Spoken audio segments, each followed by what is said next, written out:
Shout out to y'all. Welcome to the press box. We will have more with it here shortly, but you know what? We got a special episode today because we got a special guest. We got a very special guest, matter of fact. That's early, that's Trey, but this is a very humbled, contrite, welcoming, and warm Bama that is now on the other side of arrogance. He said I had to be delivered from my false propaganda that I was spewing all year, and his team got ratioed into death. But the good news is, Bama, the team that destroyed your team destroyed the next team they played, even worse in the Oregon Ducks. So shout out to Indiana, man. That is a monstrosity over there. We're going to give the Chicago Bears a lot of credit, y'all, but can I just tell y'all the truth? Yeah, please.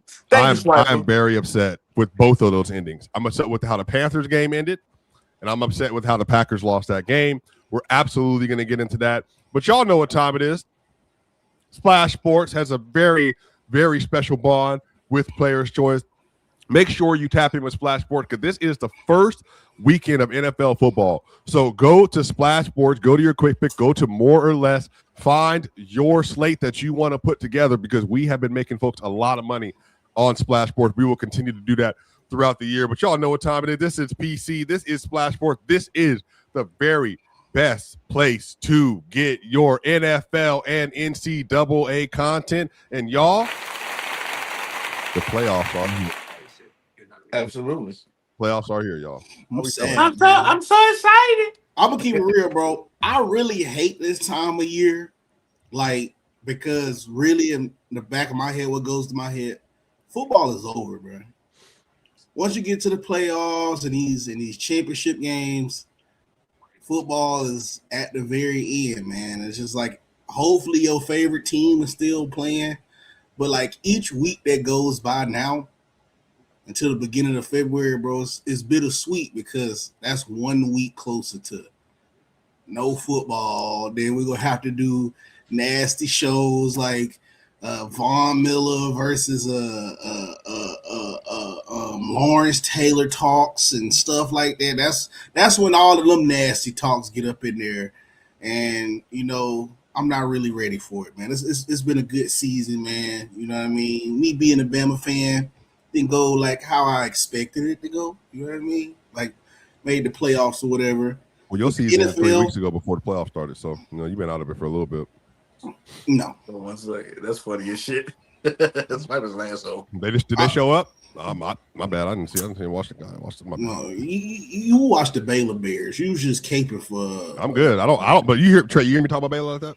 Yeah. No. Nope. Exactly. You was up here talking about the best college football teams. When I talk about basketball, that's right. You was shaking like Diamond from Players Club for Baylor when we was up here talking about them greatest football offenses, bro. Yeah. Well, yeah. Talking about Bryce Petty and all. Yeah, 300 yards a game on rushing and throwing. Yes, that's probably one of the greatest offenses of all time. But y'all know what it is. We had NCAA football. We're gonna get to NFL because I have a lot that I want to say and a lot of questions I want to ask because I could not believe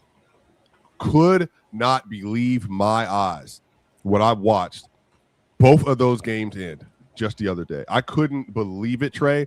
I was disgusted because I just thought that like it doesn't make any sense for why the coaches made decisions they made at both at the end of the game, but we'll get to that in a minute. But y'all, the biggest news of the day, obviously, is that we had Ole Miss versus Miami. Miami won 31-27, and I got to tell you, I thought that game was not as close as the score indicated. They were in control of that game from start to finish. It felt like to me early. And Trey. No, it did. It felt like they controlled the game majority of the time. But, I mean, at the end of the day, they still had a chance to go win it. You know, Chambliss had a chance to go down there and go win the game. I'm honestly surprised that Ole Miss went as far as they did without having their head coach. So, you know, kudos to those guys for going that far, you know, still trying to fight even without having their head coach. But that Miami team is starting to look nice, man. I'm not going to lie. That Miami team is looking good. I just had some experience with Carson Beck. A lot of people don't like Beck, but he battle tested one of the older quarterbacks in the NCAA. So there lies a lot of experience as well. He's hooping too. I don't. Malachi Tony, baby Jesus, what I told y'all. One of the most dangerous football players in the country. said he'd be him starting being- at But if we LSU, being that for was- real though, I'm not trying to be an asshole, but like I saw the same thing out of Kadarius. Like Kadarius was a dual guy, could do so much stuff. Like I just want to see it translate to NFL. Like who could is he because he's not cheetah fast. So it's like who would you compare him to in the NFL? I've seen it with Percy Harvin. Like I've seen these dual guys, but sometimes it just don't translate to the NFL. Like as Why well he as it can't be does in like college. why he can't be like a Tyler Lockett? You know what I mean? Somebody that's a good route runner, fast, get open. I mean, make plays after the catch. I mean, it's a few guys he But could Tyler be was that. a primary receiver before he was never a Yeah, gadget he player. was number one. Like he was a primary. Yeah. I mean, Malachi Tony not no gadget player. He's the primary receiver. Like that's who they go to. Nah, They he need a not. big He play. not really a solid outside number one. Let's be for real. I mean, but how the NFL is, all the receivers get moved. They slot percentage goes up a lot. When But is it? But we gotta understand that. You look at Puka, But you in the look at, NFL, Cooper he'll Kupp. get the Cooper DeJeans. He'll get the top guys. He'll get the Lazarus or the Petries. Like so, it's just again. I think he's he's an explosive player. I've seen it before. I just wanted to translate. My biggest thoughts about Trinidad is that I know he got denied for his 6th senior year, which I think is weird. Anyway, after COVID, all these niggas playing for 9 years in college is nasty. Anyway, I'm actually glad he denied them. Like you don't even do 6 years of school, brother. You'll be okay. But I do think he played himself in this playoff run and this season. He probably played himself to the second day. I think he a second round pick now. But it's And nasty somebody might because take him. Somebody might take a chance for him in the late first round, maybe. But I think he a second, third at worst. He He just played lost to a himself into an quarterback in the NFL sixth into season, an NFL team. So if you're Trinidad, don't feel bad, bro. I understand you can't do your last year or one more year, but you don't need that 6th season, man. You played yourself into the second round at least in the NFL quarterback. draft. You see what I'm saying? You see how nasty it is? He just lost to a quarterback in his 6th season. So that's what he like looking at. Like, damn, bro, I just lost to a quarterback that's in his 6th season, but I can't get a 6th season. You know? Yeah. I mean, yeah, second day 2, 3 guy, like, yeah, you still get to go to the NFL, but the difference is hundreds, thousands, millions. If he got an extra year to possibly be a top 10 draft pick, you know what I mean? Like that's what he really banking on. I mean, I get it. He's 24. I don't know. You see with Tyler Show. Yeah, I'm about to say Tyler Show. He in the league trying to do something at 26. So Yeah. I mean, quarterbacks starting to get older now. I feel like they're starting to get drafted older because of these quarterbacks taking all these years in college. I mean, with that them getting COVID stuff, a paid- lot of the people, man, it's just a lot of people, you see guys getting 25, 24 coming to the league. But I think the biggest thing about that trade is that, like, even with Tyler Show, sadly enough, I still think he's a stopgap quarterback. I think because of I think Tyler Show's 22, 23 doing this, it's a whole different conversation. I still think a Saints team would take a quarterback over him and But make him a why? backup. If you get Why? a bona fide guy. Why does him being 26 make a difference when you got Matthew Stafford playing at 43? Like, I feel like the age of quarterbacks is starting. Well, I'm gonna be real with you. I think we've gotten used to because of guys like Tom Brady. That's not the here's the problem with that. That is the anomaly. So for every Matthew Stafford playing 37, for every Aaron Rodgers playing at 41, like that, there are a bunch of Cam Newtons, Kirk Cousins who get 34 and fall off a cliff. I think we start getting caught up in that because some of the greats can play today in their late 30s, but that's not the majority. That's the minority. Like if you put 10, 37-year-old quarterbacks on the football field, I promise you most of them gonna play like a Phillip Rivers. Like they're gonna play great. And Cam came out the tunnel for Carolina yesterday. I was like, dang, bro, how old is Cam? Hey, Cam like 36. Yeah. I mean, but there's some quarterbacks like Josh Johnson who was a backup his whole career, but he's 39 still in the league as a backup. But he can't be. He's not elite though, and you got to understand with Josh Johnson. He's played so much less football. It's different. Josh Johnson ain't played 16 seasons for 15 years. Like Josh Johnson's missed so much time. So your body, yeah. Could you imagine Trey playing 400, 500 snaps for 15 seasons straight? Now you 37 years old. Nah, he'd be a way different person. Like I said, I've seen quarterback fall off a cliff way too many times. We get caught up in this. A quarterback at quarterback 34, so you're prime. No, it's not. A lot of guys are even. Let's be real. We talked about it all season. Patrick Mahomes is 31 years old, and at 31 years, 30 years old. At 29, 30 years old, you see the dip in him. I don't know Patrick Mahomes like when he's 35 years old. You know what I'm saying, Swipe? I'm just being honest. I don't know if he had a. I don't know if he's. I don't know if I could agree with the dip. It's a little. I'm saying it's not a crazy dip. It ain't no dip. What it is him redefining of a lot of the times with talented quarterbacks like Patrick Mahomes. they get used to playing with that athleticism. And then once all those games start to add up, like what you're saying, now he just has to reinvent himself. Maybe not be as gutsy as he's normally been. Maybe he need to slide more. Maybe he need to slide the protection. Maybe utilize quick game more. Those are the things Patrick Mahomes gonna have to figure out. Just because but he's just certain such an guys immense taking talent, certain bro. hits and doing certain things at a certain age, that's gonna hurt them. Like listen, I love But Josh early, Allen. his talent above the pool is so high. Like even if he does have a dip, which I don't think he's had a dip, I just think team. You know, Even what I mean? if it's a slight dip, even if it's from 99 to 92, 95, that's a dip. I know what he needs to do is stay in the pocket next year. That's what he needs to do. And I'm gonna be honest with you, guys like Josh Allen, I fear for them because I think how old was Bill Roethlisberger when he retired? Like 38? Nah, Ben Roethlisberger was close to 42. Let me see. Was he that old? He was close but he was, to 40. but early. By the time he was 33, he was old though. Like he didn't take care. I'm about to say because my thing about Ben was if Ben he retired at 39, but you know. Yeah, he was cooked. Let's be real. He was cooked. He threw for now. To be fair, early he threw for 5,100 yards at 36. Yeah, but when he hit 37, that's when he fell off the cliff and his numbers start to go down.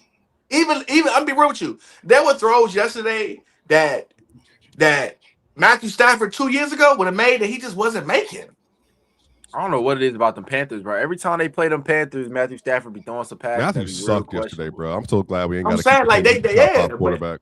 I think he just can't. I watched that game and said to myself, we'll get to that in a little bit. That was a Drake May would have made. He'd have made. I ain't gonna lie. I'm not sure, bro, because y'all short selling the Panthers defense.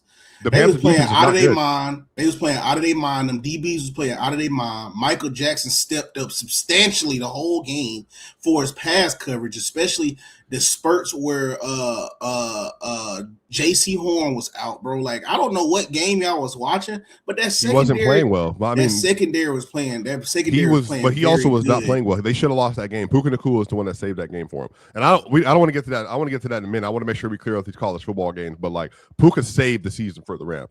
Matthew Stafford deserved to walk out of there with an L, based on the throws he was making before that final drive. But do y'all think? So Miami's about to take on Indiana.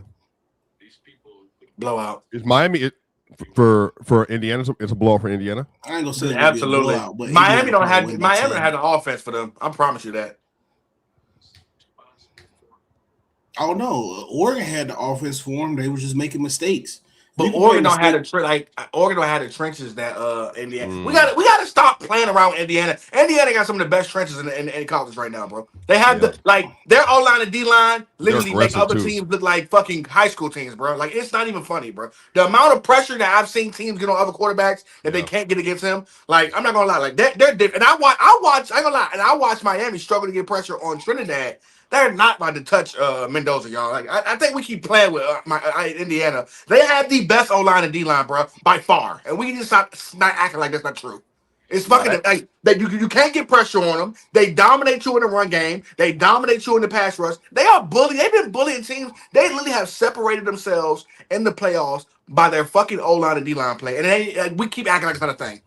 Like I get Indiana has been Indiana. Oh, Indiana, they don't know the basketball. I just think they just wanted to better coach units. I don't think necessarily they just. I don't think it's better coach unit. I think they just have dogs. They got a great team. I ain't gonna lie. They team play good together, and it's a team full of dogs. I'm not gonna lie. All the way down. Yeah, it ain't just coaching, bro. They got a lot of talent, bro. No, they got a lot of talent. They got a lot of talent for sure. You ain't gonna just coach your way into dominance like that. Like I thought Miami's D line was going to dominate, and it was plenty of times where Trinidad had time. Like I'm being honest with you, like there are teams that I thought that were going to be able to get pressure on Indiana that they just Mendoza back there, man, making breakfast, man. Come on, like we got to be truthful about this, man. That O line is dominating people. They dominate people. Ole Miss O line never was bad though. Like it's still Lane's team. Of course, you're gonna get a team that's good enough that's gonna be able to protect the quarterback. That's what he like to do. I mean, but I watched that same team you talking about. I watched struggle versus Georgia, but Georgia just didn't have the athletes on the D line to get to Trinidad. They was on Trinidad ass every play. They just didn't have the D line. I literally watched plays where Miami just couldn't get to Trinidad, where he had plenty of time on third downs, deep passes down the field. Like literally, if it wasn't for Carson Beck turning into Eli Manning, they should have lost that game. Like Indiana. Shout out Ole Miss though for them to do this without their, with their head coach doing, I think, one of just more egregious things that I've seen in college football, and for half their coaching staff to be ready to be out on the other foot, like that was incredible by them. Where does Trinidad go in the draft? Late second, early third. Yeah, I agree. I think he's the second or third. I could see him slipping though, man. I'm gonna be honest. I could see him slipping down just because I feel like some teams will pull other teams' card on drafting him and see how low that they can get him. I feel like that might be what happens to him. But he's better than a lot of these like a lot of the top 5 perspectives. Yeah, I didn't have him anywhere before the year started. Mendoza either. We didn't talk about Mendoza at all in the offseason, do we? Nope. Not really. Mendoza wasn't even a thing in the offseason. I remember vividly. Because they had who they had?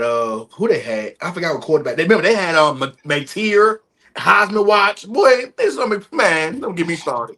They had Nussmeier for LSU. Man, a lot of these guys. Like I said, man, coaching make a big difference because Mendoza at Cal was blowing 28-point leads with 10 minutes left in the fourth quarter.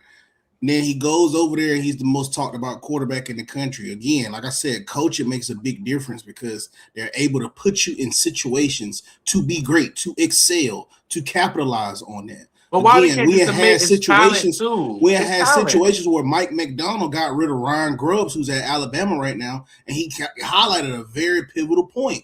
He said when Grubbs runs the ball, he does not know why a run play works or why it doesn't work. Why did you have success on this run play? He does not know that.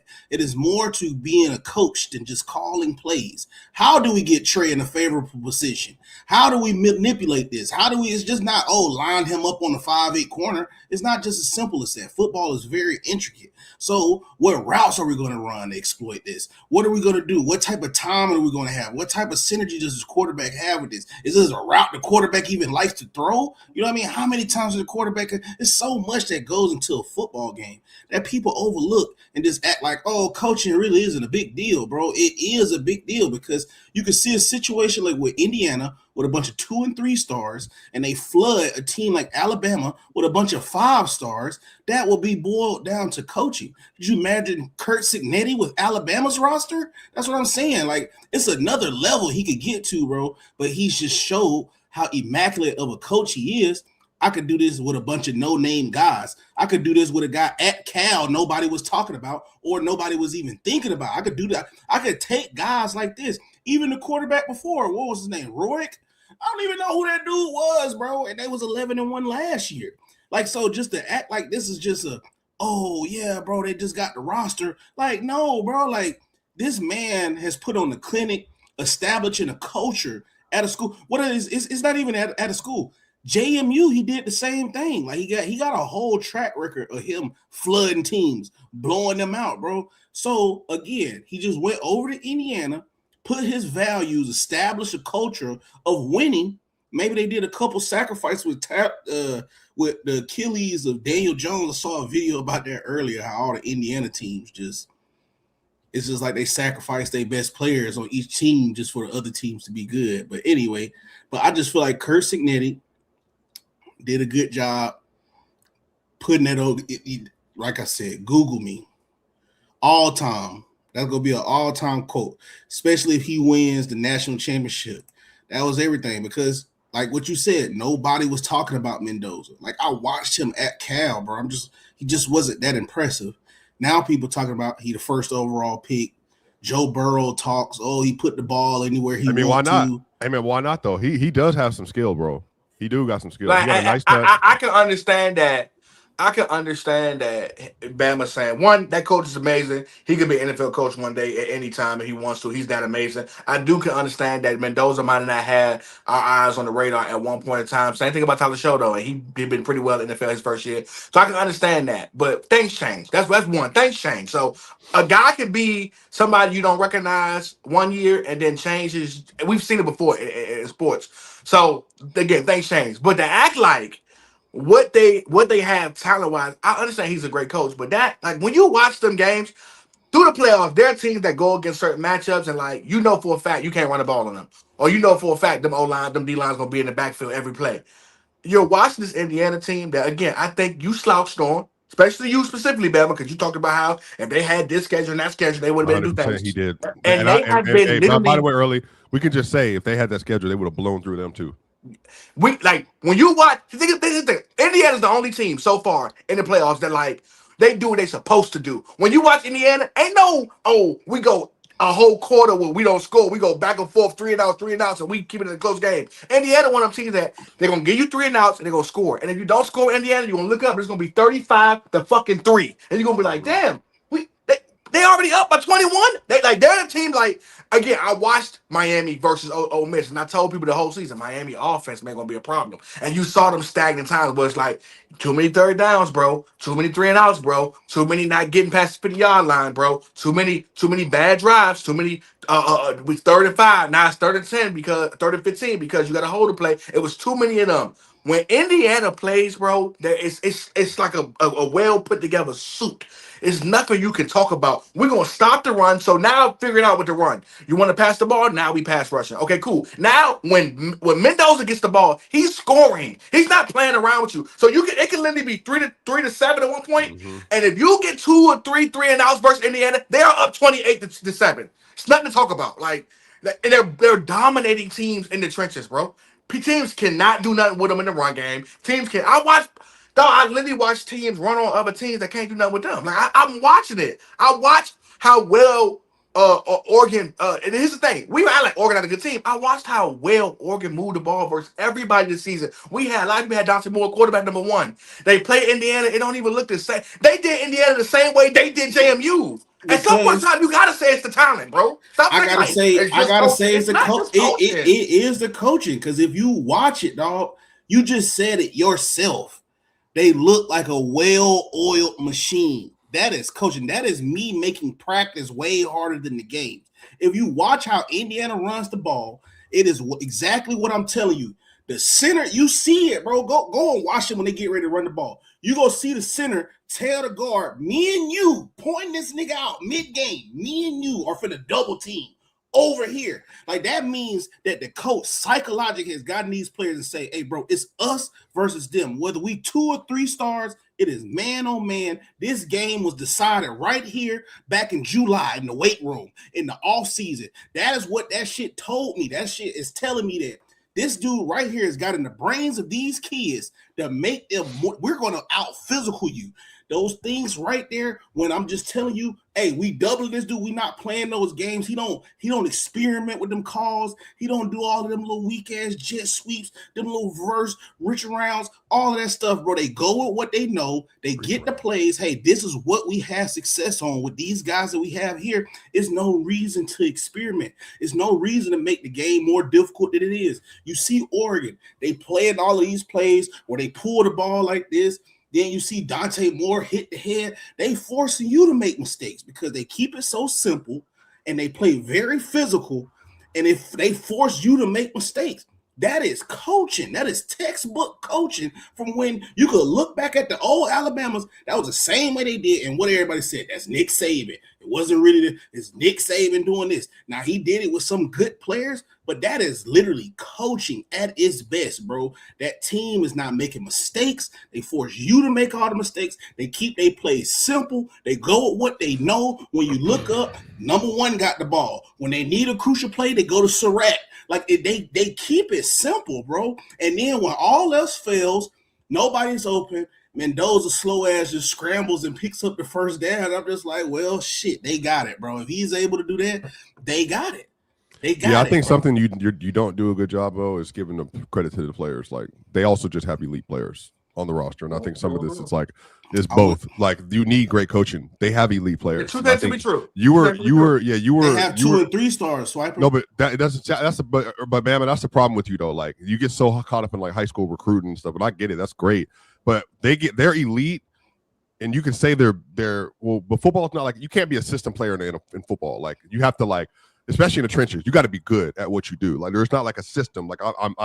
I'm the best at what I do because I can move the people in front of me. I can dislodge contact, and I can play momentum. They just have a lot of players that are stronger than you. They are aggressive, and they know exactly what they're supposed to do at all times. They play above board, maybe. But because Swiper, Indiana, knowing what you're supposed to do all time, what is that attested to, Swiper? No, I think but it is coaching, but you give so much credence to the coaching, you're like discrediting what the players actually are. I've seen it firsthand this year when you have bad coaching. But you're talking about Alabama. Alabama had really good players. Coaching wasn't good, sure. The players also didn't perform. And I'm saying when Indiana's players stepped on the field, but coaching is definitely about, and Trey obviously in college can speak to this, coaching is a lot about getting your players to believe in who they are. Like, you got to believe in the system, you got to believe in who you are, and you got to believe in your job. I believe that if you go out and execute the game plan, you can 10 of 10, you can go be a great player. You can be a first-round pick, second-round pick, third-round pick. You can be a guy in high school. You can go out there and you can get a Division I scholarship if you do things this way. But as you know, Bama, I mean, some of the best players I've ever seen, like in college, have been players that came in as walk-on. They just had a different thing up here, and they forget the 5-star stuff. They just turned it on. Yeah. And they just never stopped. Not to mention how many times, Swiper, had there been guys like T.O. said the best. I don't give a damn what school you go to, where you come from. If you talented, they're going to find you. So there have been so many talented people that have come into the NFL that have been guys like Shannon Sharp.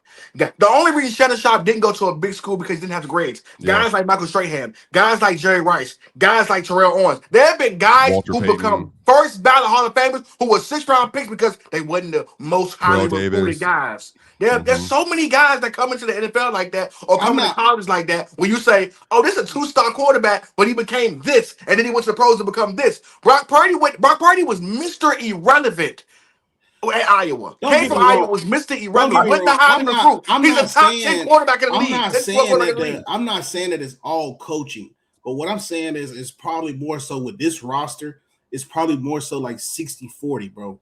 Because, yes, the players have to go out there and execute, but the fact that they're not making, again, what was it?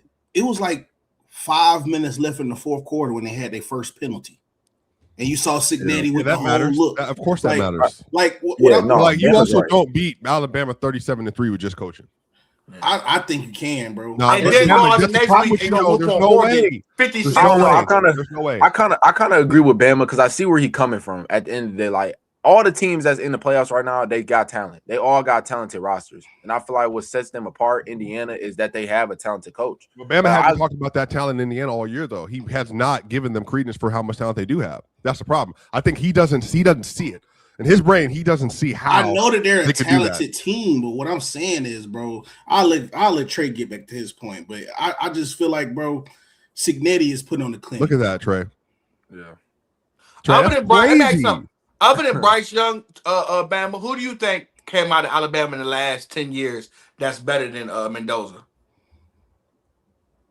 Talent-wise? Shit, Mac Jones, Hurts. I mean, Milroe. Come on. Hurts came with the Hurts, Milroe. Hurts. Yeah, Mac Jones. Talent-wise. I'm just talking about talent-wise. You got Hurts. I can argue Mac Jones.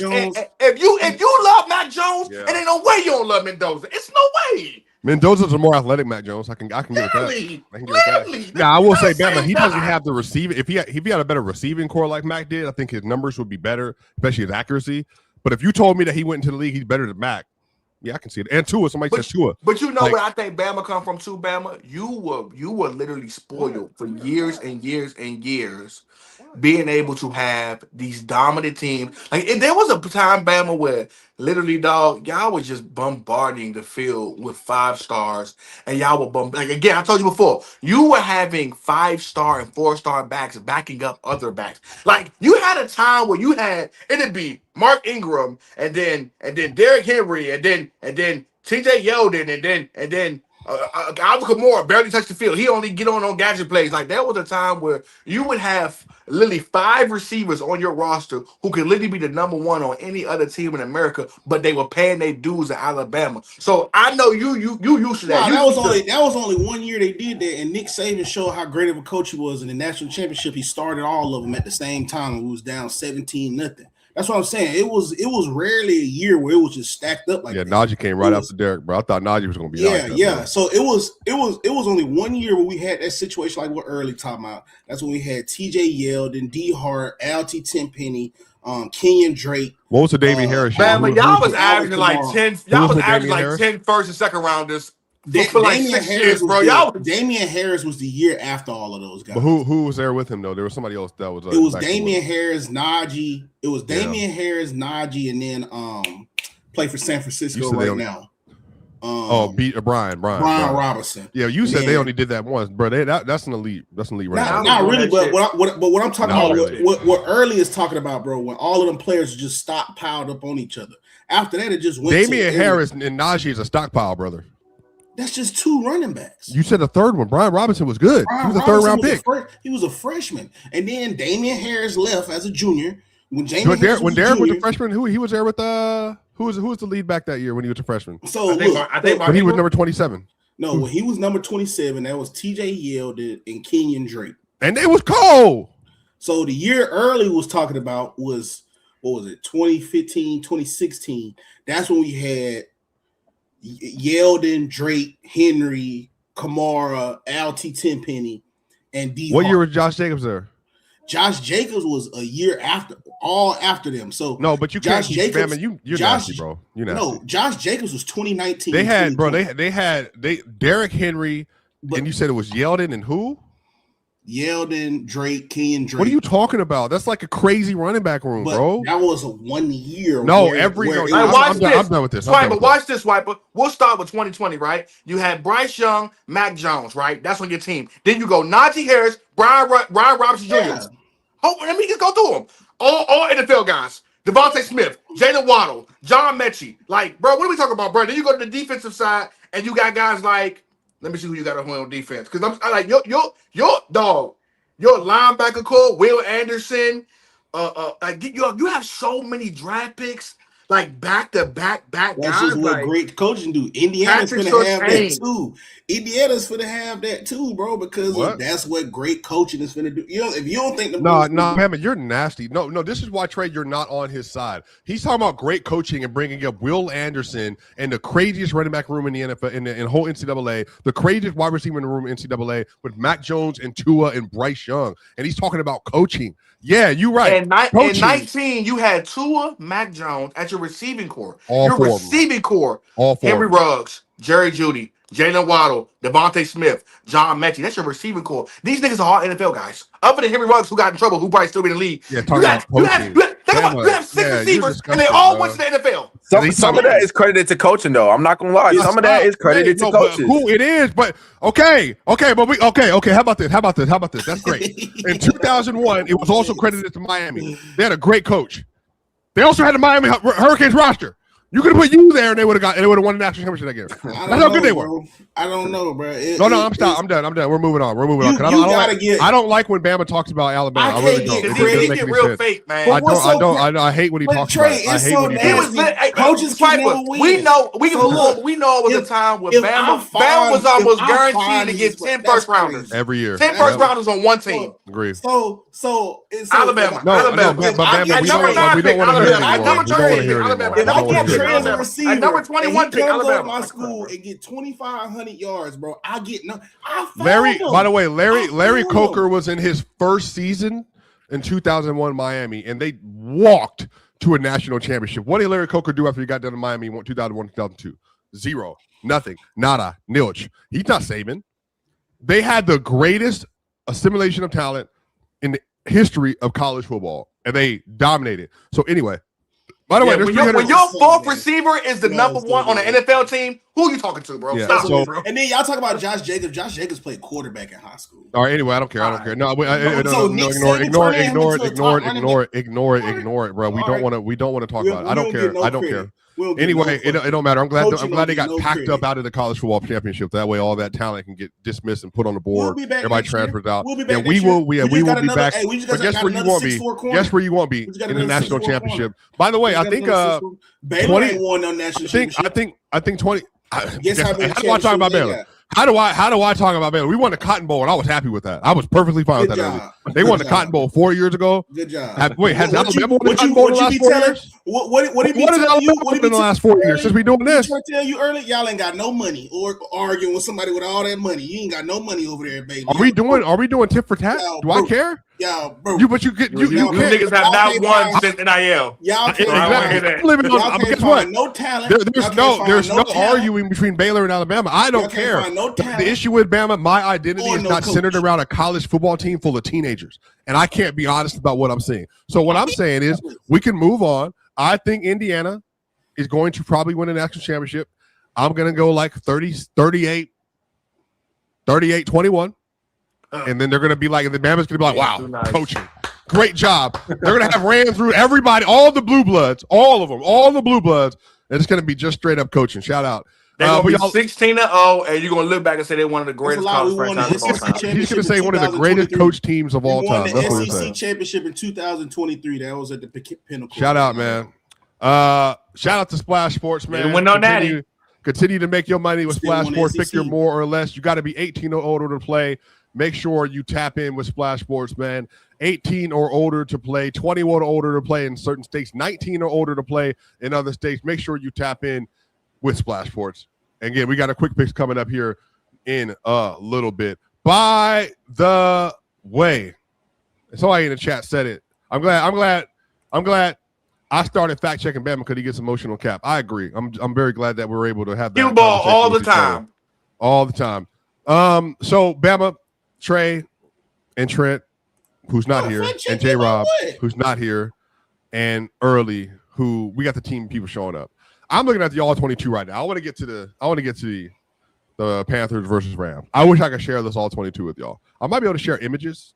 It's not no play, but I can't share images. I can't share video. So I just want you to see. I just want to say this first. Go ahead. J.C. Horn was robbed not getting the All-Pro. Not even second team? Who would you supposed to pick? Witherspoon? Yeah. Who would you put him over? He said Witherspoon. J.C. Horn is fuck. I gotta be on the spot. Let me go look at them all pros. We can keep it going. No, it was Stingley. It was Stingley and old boy from the Eagles, bro. Mitchell. And then it was. If you telling me Quinyon Mitchell was a better corner than J.C. Horn, you out your fucking mind. And then it was cut off the side of the PS2, field. and it was Witherspoon. I thought it was Lassiter. I ain't gonna lie. Did you see the plays that J.C. Horn made? Well, Lassiter made slot or something like that. J.C. Horn might be top 3. He top 3. And he ain't 3 in ball skills at corner. I think the reason the receiver room looked we can talk about that actually. Let me pull up the Cooper DeJean and Quinyon. Yeah, I'll pull up the NFL. I'm not mad at that though. Y'all mad at that? I could see him being over Cooper DeJean if I'm being NFL All-Pro teams. Cooper DeJean balled the fuck out this year though. No, he was good, but having two corners for the Eagles. Danny White playing cornerback, bro. Like that is crazy. All right.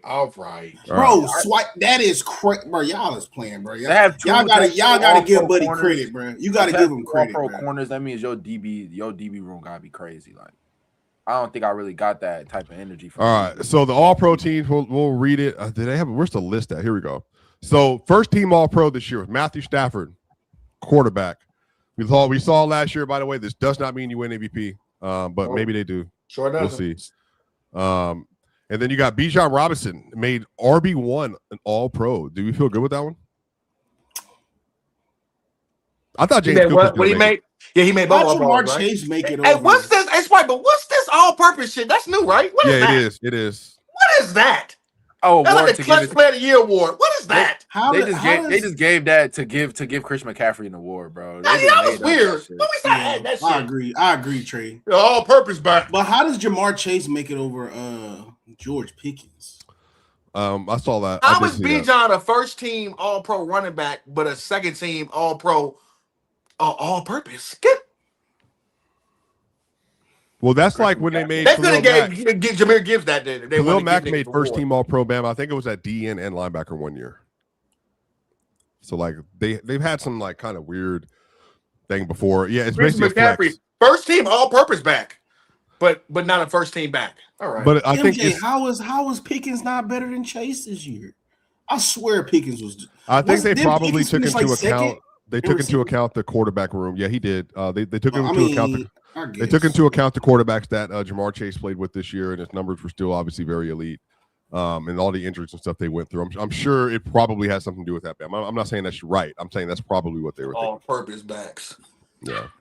So then you had Kyle Juszczyk, fullback. I think I don't know where he's going to rank all time in fullbacks, but he's probably going to be close to 1. He should be up there, bro. I don't know. It depends on how you feel about Lorenzo Neal, Okoye. It's a few people. No, he's better than Okoye, but like I'm thinking like Lorenzo Neal. You had Mike Allstott, but he's better than Mike Allstott as like a pass catcher and stuff. Yeah. He's crazy. Marcel Reese. Yeah, Marcel Reese was cold, bro. Look, what about the guys? For me, because all-purpose, I'm confused at all-purpose because there are receivers, or there are like that. Like for instance, what if we gave Debo all-purpose a couple years ago? If that was out, then I didn't even know that was. Debo made first. Did he make first or second team All-Pro in 21? Remember, he had 1,400 receiving yards that year. I don't think he made it. He might have made Corey, second team. Corey he was all pro that year. He definitely made all pro. All purpose used to be flex. It's not new. I didn't even know they had a flex position. Yeah, well, I did. Hey, Corey, name the last 5 flex all pro all first team players, please. I didn't even know that. Please, I don't know about flex in fantasy football. When that's not happening. Because if that's the case, guys like Puka, guys like CeeDee Lamb. Because that year CeeDee Lamb had 1,700 yards, he was damn near running. Like, come on, is it just a running back? That's weird. I ain't gonna lie to you, that's weird to me. If you're gonna give Christian McCaffrey all-purpose, just make him the second team back. Make him second team back over James Cook. If we're being honest, he had a better season than James Cook. If we're being honest, who he had Christian McCaffrey had a better season than James. Let's argue it. Well, no, I don't. We don't have time to argue. I don't want to argue it either. I'm thinking that I don't see. I think the thing is when you get to running back, I think there's multiple arguments this year. James, look at this All-Pro team again. So like James, I said, second team, right? Yeah, he did. So Bijan Robinson, Atlanta, first team. Wide receivers for Puka Nacua, easy. Jackson Smith and Jigba, easy. Jamar Chase. I think George Pickens obviously had an argument there. All-purpose was Christian McCaffrey. Tight end, Trey McBride. He almost won unanimous at tight end, which he should have. Garrett Bowles. This is his first team All-Pro that he's ever made from Denver. Left guard, Joe Thuney, Chicago. He was the Chiefs, wasn't he, previous to this? Yep. Yeah. Crazy. Creed Humphrey with Kansas City. Penei Sewell ain't been no All-Pro this year, but I hear you. I think that's Lane Johnson was also hurt this year. Creed Humphrey, Kansas City. Quinn Miners from Denver. It's the second straight first team All-Pro. And then Penei Sewell. Y'all O-line ain't been that good. Who? Y'all. Let me ask you something, Swiper. Because you said it's not been on your ass on a lot of spaces and a lot of platforms and Discords. You at the beginning of the year, towards the beginning of the year, we talked about how great your team was, and you said guys like Zach Allen are, they're not really household names, they're not really known guys. So this is Zach Allen's second All-Pro. What we got to say about Zach Allen? Well, so let me get to that. So for the edge rushers that made it are Myles Garrett. Can I have a point here too? By the way, Myles Garrett, Will Anderson, Micah Parsons. Deserve it. I want to have a whole conversation about that. And Nick Bonito probably will be over. Nick Bonito, he deserves to be there somewhere. The thing about Nick Bonito, though, the only reason he didn't make All Pros because he got I think some of the most votes in first team. The problem is the second team for split between him and Aiden Hutchinson in a bunch. What I don't understand about this Bama is, then this is why I'm saying you can please, like, if y'all want to push back. He had more sacks, more pressures, and more QB hits than Will Anderson. I can see that. So that's why I was confused. I wouldn't have been mad at Will if Nick Bonito made the first team. I would not, or second team. I wouldn't have been mad if he made either one of them. Yeah, and then Micah only played 12 games. Yeah, but in them 12 games, he was dominant. I ain't gonna lie to you. Yeah, that's kind of tough though because the reason they put Patrick Surtain on second team because he didn't play. The full slate. I think if they do that to Patrick Surtain, then Micah Parsons got to be off. They got to keep it consistent. Yeah, I get that. I take Nick Bonito over Micah Parsons. Just to keep it consistent. I understand Micah Parsons was dominant while he was playing, but if you're gonna snub Patrick Surtain because he didn't have as many games, then I feel like Micah Parsons should. And I love Zach Allen. I think Zach Allen's great. I think you also should get a pad. I think you should also get a tax for having great teams around you, in all honesty. But if we're being honest, although they didn't have the season we expected to normally have, Chris Jones had like 15 sacks this season at DT. I think the problem is with Chris Jones should be all pro. The problem with Zach Allen is last year he led the NFL in pressures with 80. This year he led the NFL pressures again with 50. Like, I think Zach Allen's a dog though. So yeah. At some point, the reason why I said he's not a household name is just because I think because he doesn't have like 12, 15 sacks, he's very underrated. He has been the best D tackle in football I think in back-to-back seasons. And then Jeffrey Simmons was incredible this year. Big Money Mo says Brian Burns is the one that should be on. I don't think Brian should have made it. He's better than Hutch and Benito. I watched all those games. Weed, Big Money. Yeah, get I don't off think the weed. He did have 16 sacks this year, but I don't think he should have made it. Yeah, but he's not better. But that. Here's the thing about it. It's why. But I'm glad you do this. Guys, don't be too fooled about the sacks. If you have to watch the game in totality because there are guys who get heavy sacks. A la that year what's my guy name that played for the Eagles? Then he went to the Jets. Now he plays for the Seahawks. He's talking about Trey. He had a 1 year with the Eagles. Trey, what was his name, bro? He sat out for a contract extension, and then Hassan Reddick. Yeah, Hassan Reddick. Guys like him. Thanks, MJ. High sack guy, but he's not as productive.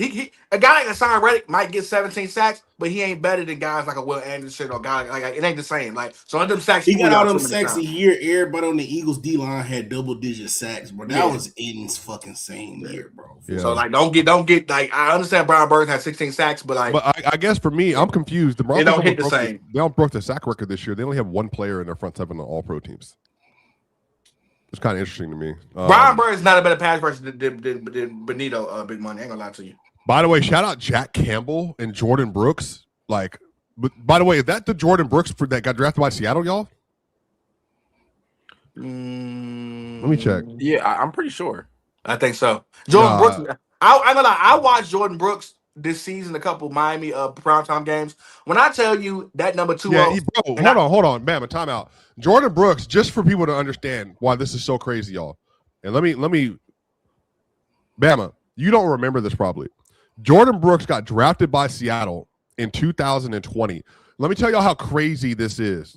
Mm-hmm. Jordan Brooks had a 3rd round grade on him that year. Mm-hmm. Seattle overdrafts him. Mm-hmm. Everybody laughed at him, and then he was mid, and then he goes to the Dolphins, and it's a first-team All-Pro, I think in his first year. Y'all, that's insanity. I watched Jordan Brooks. I watched Jordan Brooks this season a couple times. I know his number 20 very, very well. When I tell you he's like one of them guys that if you're watching the All-22, just watch his film. He jumps off the screen, bro. He make plays he was one of the bright spots by Miami. Dog, Jordan Brooks makes the plays that need to be made, man. Shout out to Jordan Brooks, man. 2-0 he get to it. I hate that number 20 on the linebacker. Some of these numbers be nasty, but 2-0 get to it, bro. He get to it. I ain't gonna lie to you. He be everywhere.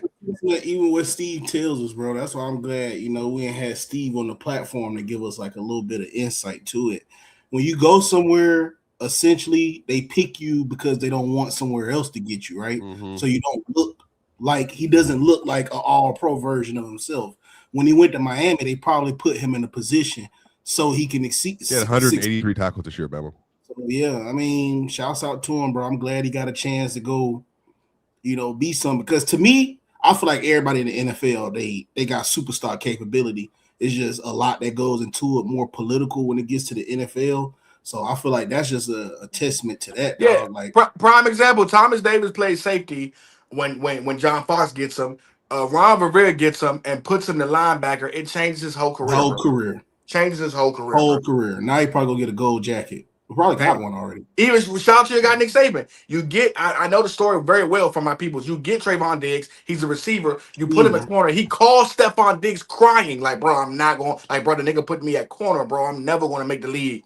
He becomes an all-pro corner. Like, you know what I'm saying? Like, some coaches. But that's Nick Saban love, bro, because he could have just let him go over there and die because you behind Smitty, Waddle, Judy, and Ruggs. I know that story personally. He called Stephon crying like, bro, this nigga's trying to sabotage me. He said, bro, just trust Nick. He said, Nick is a well-bound. He's a well-known coach. He know what he doing. Just play your nigga. Do what you do best, bro. Make plays as if you were a receiver, and literally became one of the better ball hawks in the league for a little bit. So yeah, man, sometimes you just need the right coaching to put you in the right place. Is the linebackers pretty good? They'll swipe like the list, or should it be different? I love Jeffrey Simmons being there. He was the only bright spot. Jack Campbell ball too. Yeah, for people to tap in, Jack Campbell, bro. This is the most underrated school of this era, just because of like. What Jack Campbell bro, I'm about to say it, bro. Like, it's Iowa. Bro, Iowa has put out some Iowa defense, dog. Iowa defense is like that, man. They got multiple players Iowa like defense that. Is like that. Bro, how crazy is that, y'all? They keep putting out like all pro players. That defense is like that. I Iowa just defense school stands for tight ends, but I mean, shit, they get. but that defense is damn good. And I'm be honest with you, like I always growing up thought they remind me of Pittsburgh because the way their helmets are. But like that Iowa defense the last couple of years, man, they've been damn good. But they put out Riley Moss, Jack Campbell, Lucas Van Ness, who's a good player, just on defense. And then obviously, let me see, they got an offense. They got Tyler Lindenbaum. Obviously, they had last year. They had Caleb Johnson, Tyrone Tracy Jr. went to Iowa. AJ Epineza when he went to the Bills went to Iowa, second round pick. Cooper DeJean went there. Yeah, tight ends and linebackers. That's what I remember from Iowa. Yeah, Cooper DeJean sure did go there. Hooper DeJean went there. Him and Riley were there at the same time. But they had the only white quarterbacks in the league, and both at Iowa. Cooper DeJean could have played basketball for them too. Like legit. Nah, he's a real athlete. I ain't talking about like real athlete. Like mythical tale. Like no, they wanted him to hoop. Noah Fant and what was the white boy? The other one? George Kittle. No. He plays in the league now too. He played for the Vikings. Hawkinson. Yeah, TJ. Hawkinson.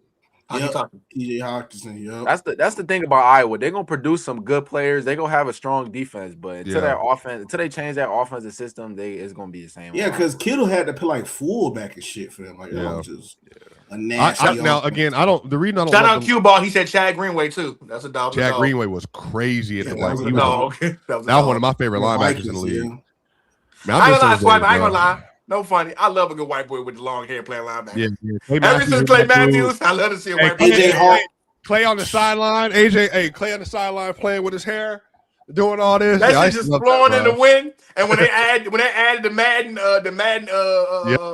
graphic where you can see the hair flow, I know that's my shit. Yeah, man, he was always cold, bro. My favorite white boy linebacker growing up though is Urlacher was crazy. Brian Cushing is still my favorite white boy linebacker. Bro. He was a crash out. Brian Cushing would have had a great year in WWE. I promise you, he would have had a great career in WWE. I just feel like he was a definition of Roy head, bro. Brian Cushing was the linebacker version of Jeremy Shockey. Speaking of Roy heads, I ain't on the roids. I'm keeping it clean. I'll be keeping it clean. What's up, my dog? Where's your next stop, Montgomery? Where you going? Because I feel like you're out of Detroit. Where you going, Montgomery? Who you going to be running back for next year? Are you asking me where? I'm asking you. Oh, you're saying I look like David Montgomery? You do look like Montgomery, though. Montgomery. Because they over there calling you a power back. You know you more than a power back, bro. I'm more than a power back. I'm a running back. Yeah. I'm an all-around running back. I think my catching out of the backfield is very underrated. And I think sometimes playing alongside Sonic, people believe that since I'm behind this player, then I have a certain skill set. I would love to go to a young team that's on the rise or potentially a contender. I can see myself fitting real well in Kansas City. You heard it here first. I can see myself. You always got the real on our channel, man. Wait, WJ Rob for taking the part. David, unfortunately, hey J Rob, you got the part. We'll see you on set in 2 weeks. You got the part. David, unfortunately, you have one more year remaining on your contract with the Lions, so you're gonna have to be traded or cut. And I don't know if you want either one of those right now. If I'm you, David, I shake it up. I shake it up in there. I do a lot of pouting. A lot of it's already a bad season y'all had so far. So just stir it up in there, okay? You're better than Lindell White, so don't worry about getting out the league. They will get rid of you eventually. I mean, I'm not gonna go in there and stir the pot. I'm gonna keep it professional. That's what I am. I'm here to do a job. But okay. I'm gonna talk to my agent, and we'll have some conversations, see where things fall. But I do think there's a lot of teams that could really utilize a running back like J Rob, since you're, the specialty corner in the room, so right now we were talking about this earlier. Derek Stingley, Quinyon Mitchell, and Cooper DeJean made first team All-Pro this year. Yes. How do you feel? J-Rob, JC Horn. J-Rob, talk to me, J-Rob. JC Horn, J-Rob. Okay, so at least second team, J-Rob. I like Derek Stingley Jr. Honestly, I think he's the only corner in the league right now that is like challenging Surtain, I think, for best in the world. Absolutely. I think Surtain is still best in the world, but I think Derek Stingley is like right there. I like Quinyon just because, he's asked to cover a lot of these teams' number ones, and I think he does that at a really high level. Cooper DeJean getting slot cornerback, I mean, I'm not mad at it, When I look around the league, and I guess he's not a slot corner, so maybe he doesn't fit this metric. But I mean, what is right for the Chicago Bears? I mean, how many interceptions did he have this season? I think that type of production should at least get you considered. I don't even think he made the Pro Bowl. Especially on a contended team in the Chicago Bears. I think the Eagles getting 2 first-team All-Pro corners is ridiculous. Yeah, I think so. They wasn't good. It would have shown more if they. I don't want to. That's what I was saying. I don't want to be a hater. I don't want to be a hater because Cooper DeJean is a good slot corner in this league. I want to give him that credit. But I look at like that slot corner is the same way they put all-purpose for offense. You just add in a third DB. You just add a third running back. Thank you. It can just be 3 running backs. You don't have to be slot. Yeah. I mean, I like having slot corners in here. I think my thing is just like I don't think that. Now we talked about this earlier. We self-acknowledged this. So the 2 things that I thought were both misses is Nick Bonito didn't make either team. Crazy. And so, insane. But then what happened is they kept Micah on even with 12 games played. But I don't understand that, Swipe. How does he still make an All-Pro team? But then what happened is, it'd be name. But with Patrick Surtain, they didn't put him on first team because he missed games. Right. So they kept Micah on first team with missed games, but they took Surtain off for missed games. That's why I'm just saying, like, just wasn't really consistency there. And again, like I told people, if you watch Penei Sewell this year, he was not a first team All-Pro, bro. That's just a name.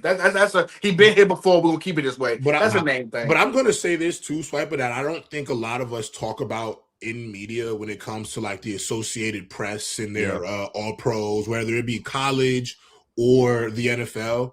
People, you have to remember, a lot of these folks are in these locker rooms. They are at these podiums asking questions. And some of it, and I think, fellas, we all know this in any facet of professionalism, that sometimes just somebody liking you a little bit more as a person than somebody else does influence how they vote for you in these. I think Diego Pavia, Swipe, if he would have did a little bit better PR during his Heisman campaign at Vanderbilt, I don't know if he beats Fernando Mendoza, but I think it would have gave him a better opportunity too. Way better opportunity.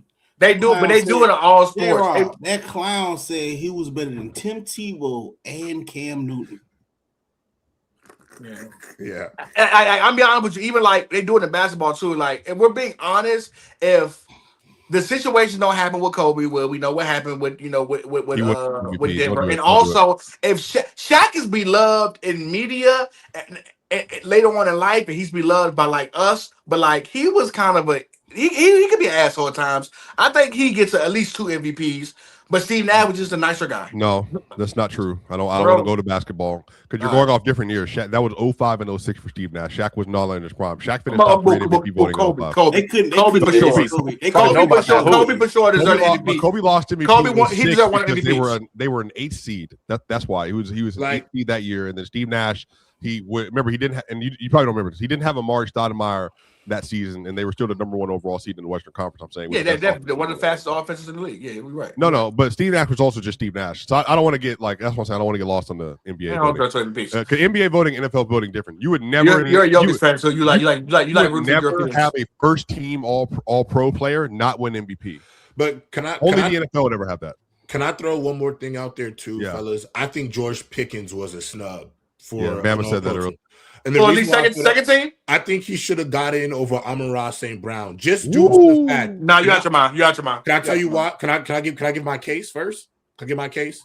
Amon-Ra St. Brown had about 40 more targets than George Pickens this season. About 40 more targets. Mm-hmm. I think George Pickens was just shy. No, they both made second team though. Pickens made second team. Amon-Ra and Pickens made second team. I think he should have made first team. You're saying over Jamar. Look at the names. Look at the names. Excuse me. I didn't mean to say Amon-Ra St. Brown. I meant to say over Jamar Chase. I think. Wait a minute. I'm sorry, Gerard. Chris Olave made second team All Pro. Yeah. What the fuck? Hold on, bro. Early. So can I finish my point? Yeah, this is what I didn't mean to say Amon-Ra St. Brown. Excuse me. My bad with that. I think George Pickens should have gotten over Jamar Chase for a few reasons. I think one. He had, again, like I said before, almost 50 more targets than George Pickens this season. And I'm pretty sure he had about 30 more receptions. But George Pickens still put up 1,400 yards, averaged almost 16 yards a catch, and still had 9 touchdowns in a situation where he was asked to really be wide receiver 2. And then pretty much he put this offense on his back because obviously CeeDee Lamb missed an extended period of time. And I think it was more impressive that obviously, fellas, when CeeDee Lamb was integrated back into that offense, it was clear they still were trying to make sure that CeeDee was a legitimate weapon within that offense. And George Pickens still found a way to thrive. Now, obviously, JSN and Puka clearly won first team. But I think Jamar Chase, I don't think should have been. I think he should have been second team All Pro. I think George Pickens deserved to be first team All Pro. And I think that's what I talk about. So it was 3 first team that made JSN, Puka, JSN, Puka, and Jamar. Do we think Chris Olave deserves an All Pro? Yeah, I think he was perfectly reasonable having Chris. He was amazing this year. Y'all tripping out. No, it's not tripping out. It's just like the Saints were unfortunately in a bad situation, but he was actually really good. Yeah, we're gonna talk about the NFL soon. Relax, y'all. Relax. We're gonna finish this up. So James Cook, by the way, like I told everybody, he was the best offensive player. Who's the best player for the Bills this year? He made second team All Pro this year. Kyle Pitts, shout out, second team All Pro tight end this season. Yes. Great job. Trenton Williams, Quentin Nelson, Aaron Brewer from Miami. Miami with some good talent down there. Chris Lindstrom, and then Darnell Wright in Chicago. I was going to bring him up a potential first team All Pro, but then I still think Panay still had a great season. Ed Rutgers, Brian Burns, like I said, Hunter and Aiden Hutchinson. They all had less combined votes than for at first team than Benito. They just had more second teams. So Benito kind of got washed by 1 point out of this. Like if they would have gave Aiden Hutchinson one less vote, Benito would have made it. So it's just a bunch of a bunch of stuff happened. Leonard Williams, Cam Hayward, second team. Interesting. Devin Lloyd, that first 6 games of the year, I think really carried this for him. And Ernest Jones from Seattle. He was also really good. I love Ernest Jones. Can I just say something? I had the opportunity to cover Ernest Jones when he was a member of the Los Angeles Rams a season ago. And I watched him because I'm pretty sure he's still a fairly young player. You're like 25. I said this kid has a lot of juice, and I really thought the Rams were letting go of a pretty damn good football player. And to see him win the second team All Pro, I thought that was awesome. So I really think he's a great linebacker. I think he's got a hell of a career in this league. I love the old school shoulder blade. I love that. Remind me of like the bars one of them back in the day, man. The shoulder blades, man. I think he balled out this season. And then, like I said, Derwin James made slot corner in this situation. He did play a lot of slot this year because all the injuries they had, but he was just a terrific safety.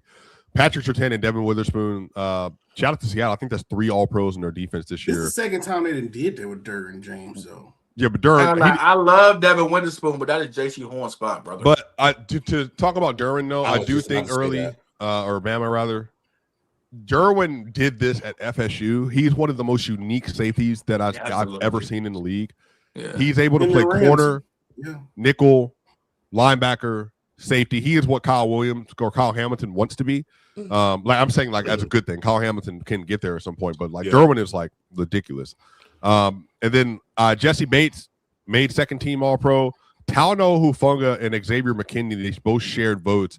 I told y'all I thought Talanoa should have made first team this year. Somehow they got the same amount of votes, so they all both had to make second team All Pro this year. Brandon Aubrey made kicker. First team kicker. Swapper, did you misspeak? Who? You said that Devin Witherspoon is what Kyle Hamilton wants to be? No, Derwin James. Kyle Hamilton can be. Yeah, Kyle Hamilton can become that. Derwin James is like the best. He's all around. Like he's saying he's the best plug and play defensive back anywhere. But Kyle Hamilton is that right now. He's not better than Derwin though. I don't think he could play. His cover is the best in the league. No, but Derwin he can't play out. Derwin can right now. If you told him you had to spend half the season playing outside corner, he can play outside corner. That's what he's saying. Like, right now. Well, y'all think Derwin James is Ronnie Lott? If you know, Ronnie Lott was an All Pro corner for like 3 years. His first 3 years in the league. I don't know this. You know. But by the way, special teamers, I didn't say this. You got Will Reichard, place kicker for Minnesota, made first team. Alabama right there, boy. Jordan Stout, punter, Baltimore. He had a really good year. Ray Davis had a really good year as kick returner. Chamari, is it Chamari DK? How you say it? DK. Yeah, it's DK. Yeah, from Tennessee, punt returner.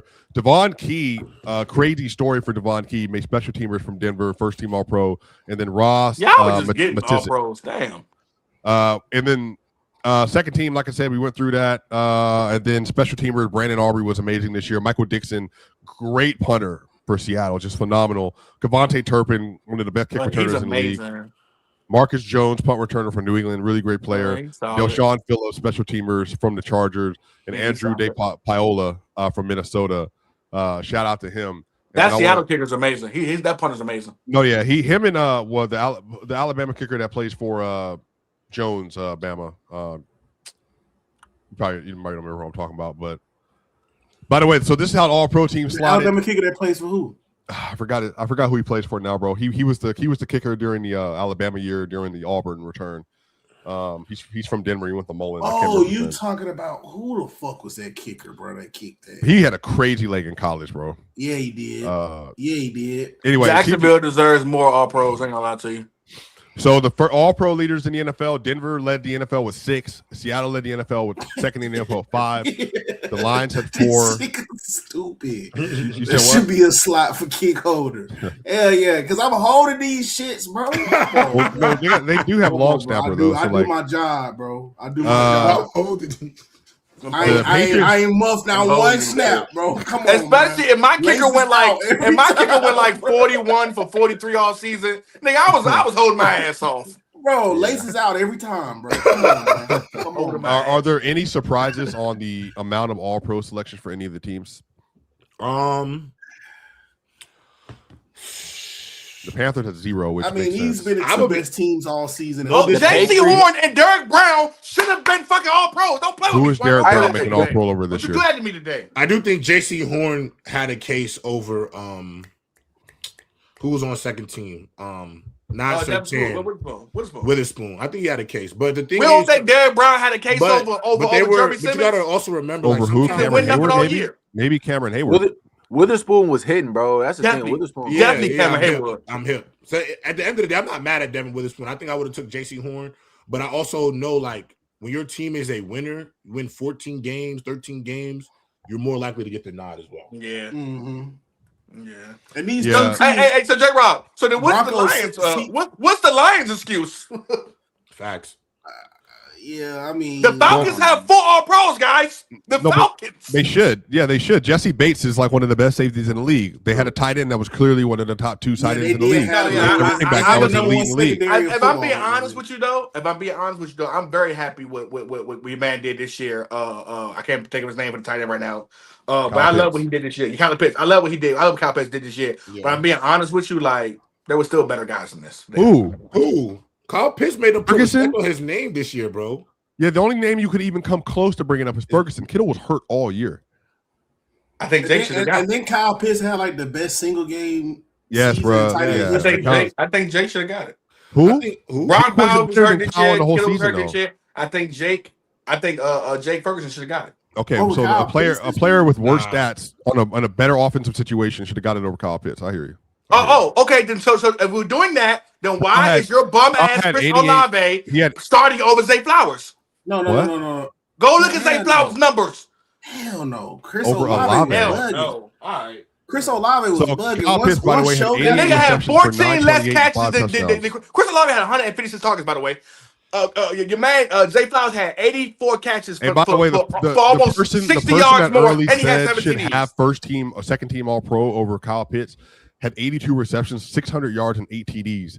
Pitts had 88 receptions for 928 and 5. Yeah, I forgot he was going. You're right. Pitts could be there. I agree with you on the targets thing, but except with Chris Olave, bro, because I think I'm just mad because the 1 year I don't draft him, he cooks. He killed for 2 seasons. I don't count Olave targets. I gotta watch his targets because when you be like Chris Olave had a lot of targets, they throw that man some bullshit. I will. 156 targets though, Bama. But Earl, they throw him like 30 of them balls. It's like but look who's throwing in the balls, bro. Like it be bad, bro. Trey, bro, you have seen like some of the bullshit. Yeah, no, he didn't. He been getting popped. I ain't gonna lie. Chris Olave been getting popped for years. Olave is still the worst Ohio State receiver in the league right now until further notice. Yeah, Zay Flowers had 1,200 yards this year. Nico Collins had 1,100. Jameson Williams 1,100.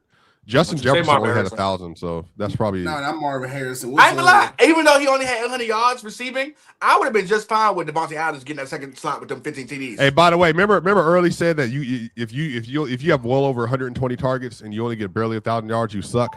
Justin Jefferson, by the way, had 141 targets and just 1,048 yards. Does he suck? No, so you misread that because no, I didn't misread anything.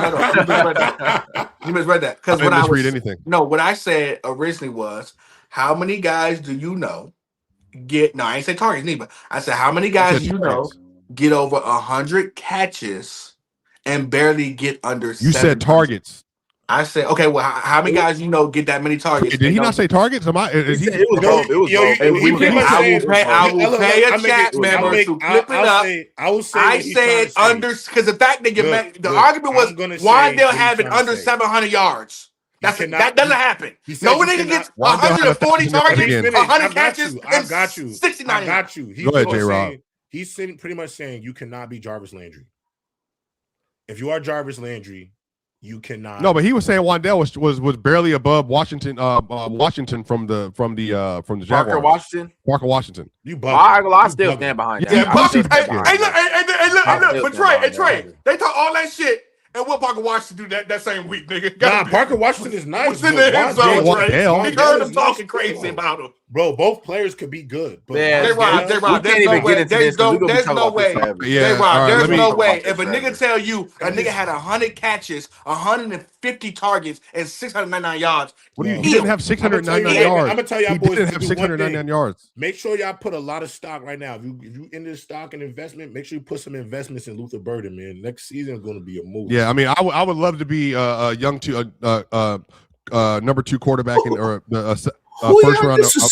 I would love to be a first round pick, and have a second round pick in Luther Burden, DJ Moore, and a first round pick in Loveland, and then another tight end, and you still throw sub 60% on the season in a playoff game. But Wandale Robinson last year had 140 targets, 93 catches, 699 yards. The boy averaged 7.5 yards a catch. Yeah, and we went through the quarterback. That is nasty, Wandale. And then we went through the quarterbacks. The best quarterback you played with Drew Lock. Let's go to the next. Let's go to the slate. Let's go to the slate because Early getting packed up again, like per usual. Per usual. Oh wait. But wait, hold on. But what happened to your man Jordan Love last night? Jordan Love balled. He's still going. Jordan Love balled. He balled out and they still lost. All right, hold on. Let me bring up the. I'm gonna bring up the Rams. I'm gonna bring up the Rams and Panthers because we got to get to that game first. I want to make sure we talk about that so Early can get his stuff off. But I want to just show this. So I'm not going to show the film, y'all. I'm just going to show the still image, and I'm going to show what exactly happened yesterday that ruined the game. Y'all see this? Yep. This is the game-winning drive. Yep. Early, Bama, Trey, and J-Rob. Now we can go through this. Making me relive this, Wiper? Why are you making me relive? This is about teaching people football. Okay, this is why I'm not talking to Early right now. It's not Phantom. J-Rob, me and you play defense. Okay, you're trauma abusing. We're in this is a game-winning situation. Yes. J-Rob, me and you are on defense. I'm playing linebacker. You're playing corner. Mm-hmm. Game-winning drive on the line. We need to get a stop. We can't give up a touchdown. J-Rob. Yes. They're playing line of field of boundary. They're playing off coverage on Puka, Devontae, and everybody else. This looks like they might be getting into cover 3 here. It looks like they might be getting into cover 3. I'm going to play offline. I can't remember how it might be. They had them into cover 3 or they're in a cover 4 or they go. So I'm playing. It looked like that safety rolling down. It looked like playing in it. You can't play it right now. You can't play it right now. Nah. So they rolled into cover 3. Okay, cool. They rolled into cover 3. Okay, let me explain this to y'all. They already don't have a pass rush. They already don't have a pass rush, J-Rob. We don't have a pass rush. That means we got to hold up behind. Yes. So I'm looking at it now, Alabama. They run for 3. They don't get contact on one receiver. Yep. One receiver until they're 11 yards down the field. Devontae Adams catches the ball, Bama, and they almost get a first down in this play. All right. And then Puka catches it, he gets down. Next play. They do the same thing. Now they're lining up off coverage again. They're hurrying to the line, 4 pass rushers. They drop back, it looks like, into another variance of cover 3. Guess what they do again? They don't get hands on. Stafford gets the ball at the 39-yard line. Yeah. Devontae sits down at the 45, no hands on, first down, falls down to the ground. Right. No hands on at all. No contact at all whatsoever. Yep. Next play. This is, again, Evero, who have done great in the league before. Off covers again. Let me show this to you. Bama. Crazy. This is a game-winning drive. Ridiculous. Where are you? Early. Why are y'all playing 8 yards off on a game-winning drive? And not sending no pressure. Guys, I gotta go. My manager's calling me. I gotta do some promo for the show tonight. It's been great with you guys. Whatever. Yeah, whatever. It's been great with you guys. What is this look for for the MVP? You're playing off coverage across the board because they trying to. I see what they're trying to do. Time though, they trying to keep everything in front of them and use what? No, but the thing is, I agree. No, so I'm assuming the same thing. I mean, this usually happens. A lot of the reason why these 2-minute drills happen is because the defense, for some reason, defensive coordinators they play not to lose. But the defense, look, the pass rush, I don't think was very great. I am one of those people that believe even in a 2-minute drill, sometimes, especially if this team has to score a touchdown, got to play a little man closer to the line of scrimmage. You got to send a little bit more pressure. Sometimes I don't think it's crazy to maybe send a corner blitz, send a safety blitz. You got to send pressures. You got to send different looks because this is, like you said, the potential MVP of the National Football League, a guy who's played well over 200-plus football games in his NFL career. 40 touchdown quarterback this year, and you're playing soft coverage. And then this is my thing. And this is why I wonder, Swipe, this is why the casual fan feels like they can do a better job than an NFL. J-Rob, look at where Devontae is. Yes, because to me, and you probably, I think all 5 of us up here, would you ever want to give Devontae Adams and Puka Nacua free releases in a crunch time situation consistently?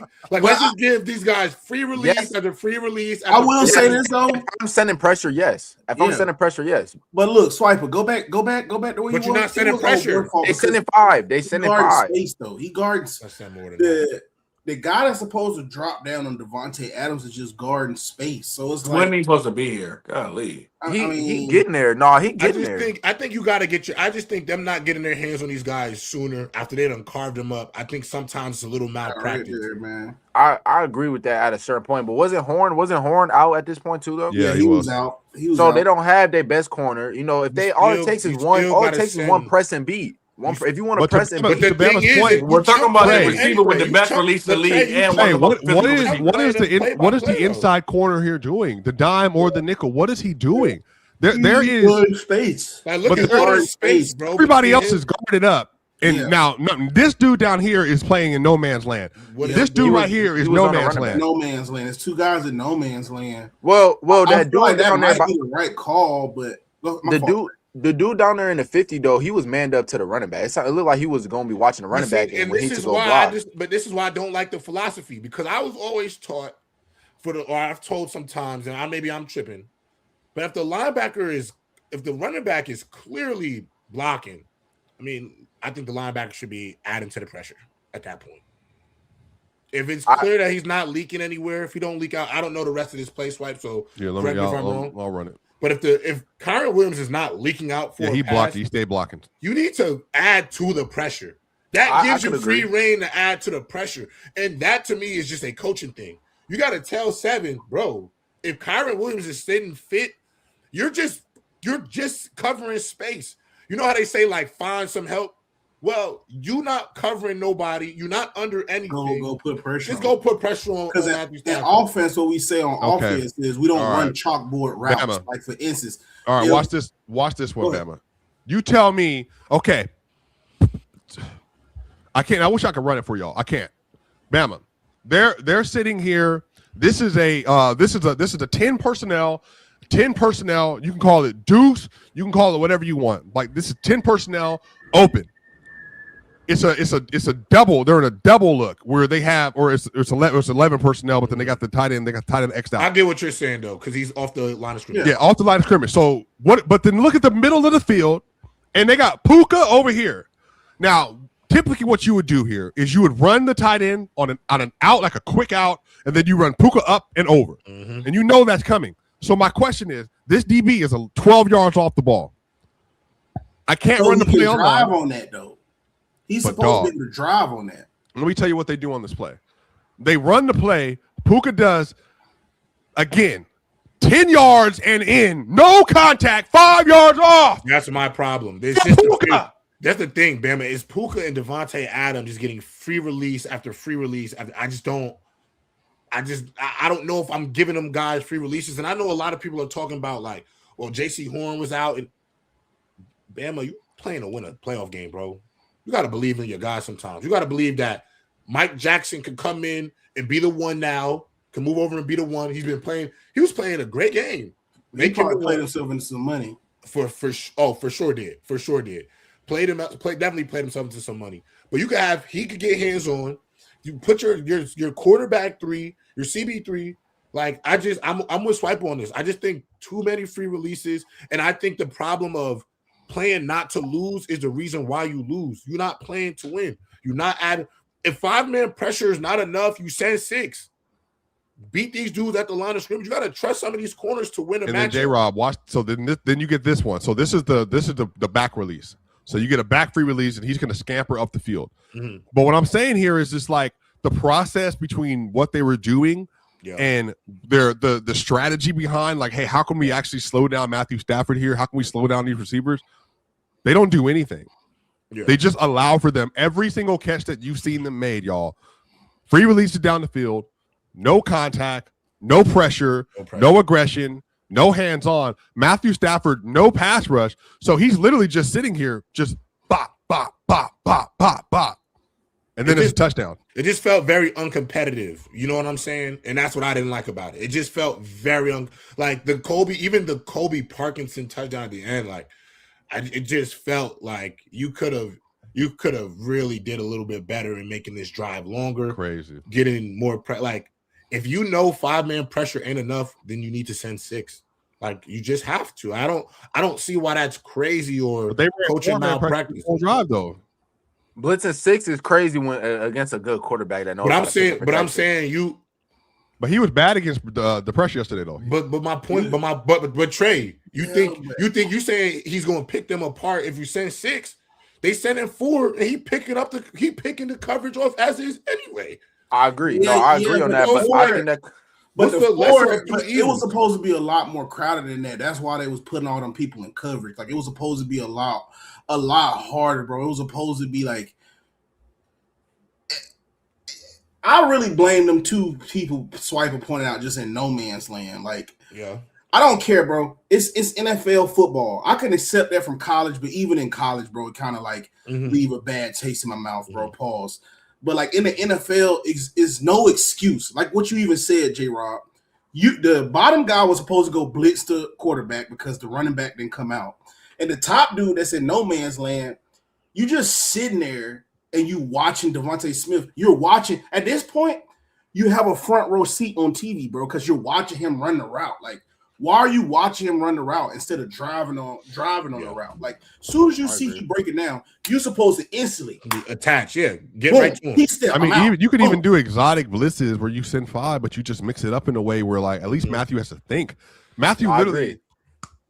Now I agree. That's my point. That's my point. Yeah, that's why I agree. Right don't let him play 7. And that's why I said earlier, like you could have sent maybe 1 corner blitz, maybe send a safety. You know, like. Just switch it up. Even run a different stunt, you know? Like, I don't know. I just felt like it was just a very uncompetitive final drive. Final, yeah. For a team that really went out there and gave, like, the Panthers, I know a lot of us, we talked about this on Wednesday. I think that we all kind of felt, the consensus was that 10.5 point spread was a little insane. Mm-hmm. And that this team would give themselves a legitimate shot at this football game. And Bryce Young and that offense gave them a real shot to win this football game. And So I just hate that's how it ended. I do. Yeah, well, shout out to the Rams. They get the easiest matchup in the first round, maybe. All right, see you later, brother. Bye, Trey. And whatever, they win. But the next game, y'all, was insane, y'all. So you got the Packers playing versus the Chicago Bears. Caleb Williams was special in the fourth quarter yesterday. Jordan Love had 24, 46, 323, and 4 touchdowns. Had a 104 passer rating and didn't win, which is just I was livid if I was a Packers fan. Caleb Williams, 24, 48, 50% completion percentage, but he had 2 touchdowns and 2 interceptions in the game, a 71 rating. It felt like his year all. It felt like this was like basically a season all year. It's like first 3 quarters, mid bad, fourth quarter, elite. And then got the job done, won the game. Brandon McManus, just so I can let y'all know exactly what he did. Second half of the fourth quarter swipe, because I'm gonna be honest with y'all. When he threw that kick down there in the red zone, bro, like on the 2-yard line, I turned the TV off and went to sleep. I thought my parlay was gone. I thought it was like, I was just like, bro, salute, bro. Like, this is what you do. It was 21-9 after that pick. They should have walked away with the game. They should have walked away with the game. I thought it was over with. And bro, then, Brandon McManus went 0 of 2. Oh my God, Swiper, he sold. Bro, I'm not gonna lie, fellas. I'm so happy. I'm so happy, boy. Bro, because he's a good kicker, though. He is 0 of 2, but no, J-Rob, he left 7 points on the field yesterday. I agree. Listen, I agree. I think there's a lot of food left on that plate from Packers. Because that very last one that went right was bad. It's the jungle. If you don't eat, somebody gotta eat. We picked it. We picked the Bears, but I'm just. Did you see? Listen. My good sis went out there last night. And he brought Caleb FC back to life. Baby Mahomes is back, bro. At the end of the day, he had a couple passes. Listen, what did I say on Wednesday? I just want to see some electric passing. I just want to see a display of beautiful throws. And that's what I got. And look, it is very up and down, Swipe. Sometimes you watch him, Caleb, you like, but then I realized this is what, year two? It gonna come with it. But I'm gonna tell you something. That throw he made rolling to his left between the safety, I want you to know, only Mahomes, Lamar, and Allen are making that throw on a run like that. Loveland. When he threw that to Loveland, there's only 3 quarterbacks I'm easily saying that's making that throw, bro. How far that pass went and the window that pass was in, I ain't gonna lie, bro. Like, bro, I was like, that right there is why you take him number 1 overall. That was tough. Right there is why you take him number 1 overall. As an I did not realize that ball went as far, bro. He's a dog. He's a dot. It's a dot. As a guy who was an avid believer at one point in Justin Fields cannot dream of making a throw like that. And that is why you brought him in to Chicago. And look, at the end of the day, Swipe, you know what we have to accept about the Bears this season is that they are a young football team with a ready-to-go head coach. And he played Madden too out there. I ain't gonna lie, he do be playing Madden too. Mm-hmm. He ain't hit off the hook. He be playing Madden too, Bama. But I will give him this. He might got the biggest balls of any head coach in the league right now from what I see from him. He put it, the play calling, everything, he puts it all on the line. I really enjoyed the way they battled back in this game. You can tell the coach didn't waver, so the team didn't waver. And I think that trickled down. And sometimes in football, we both know this, fellas, from our time playing. Sometimes you just need a blessing from the football gods, and then you got to cash in on that blessing. And that's what the Bears did. And it comes down to Caleb making legitimate throws down in stretches where you have to be a franchise quarterback. And he was able to do it. And I'm into it. The cardiac Bears, man. But hold on. Cardiac Bears, man. What should have happened, though, Brandon McManus, with 2 minutes and 55 seconds left, had a 44-yard kick that I'm talking about sliced right far. Bro, 44 yards in the league, bro, it was 5 yards out. Yes, botched it, bro. Then the thing is, Jordan Love, he got him in field goal position with the game. They could have won the game. Bro, they were up 21-3 and they lost. You know what it was, Swiper? That phone on the sideline rang. They like, Daddy, they got us in the truck. Oh my God, please. No.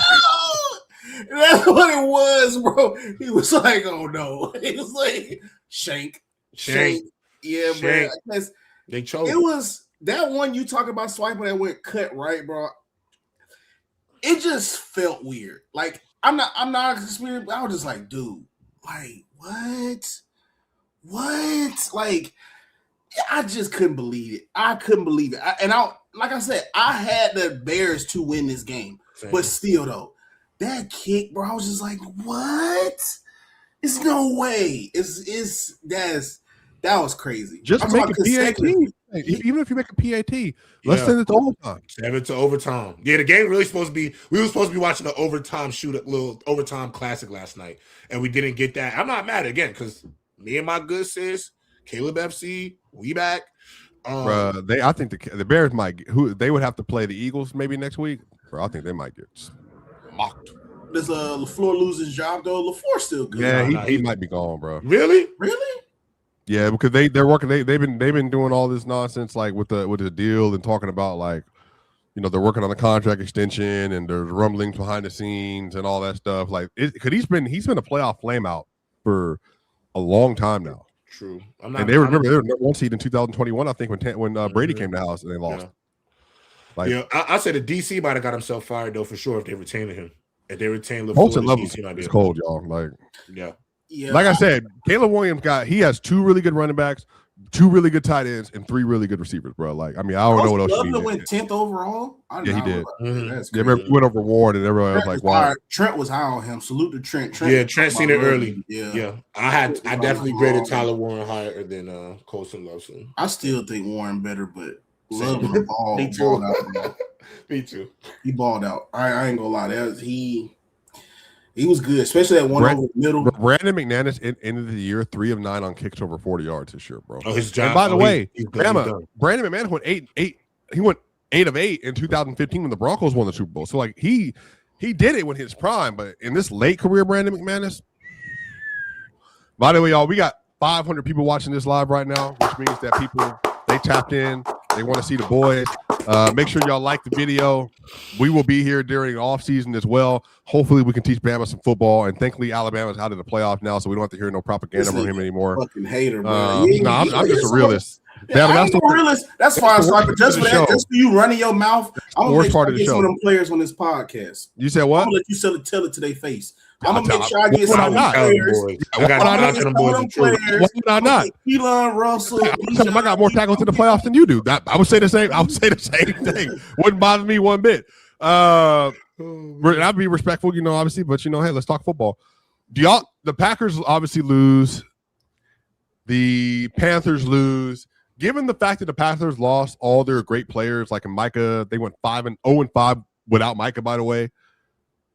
Is it a disappointment for the Packers, even with all the injuries they've had all year? Christian Watson, 100%. I don't think they are. I don't think we are going to give them a sympathy tax because they lost Micah Parsons. I mean, listen, they lost Jordan Love for 3 games too. Yeah, but Jordan Love has also lost some of them football games and has not played. What great. game? Now, I'm not saying it's his fault that they lost, but I think in some of their losses this season, he's not absolved of some of that responsibility. Too much, bro.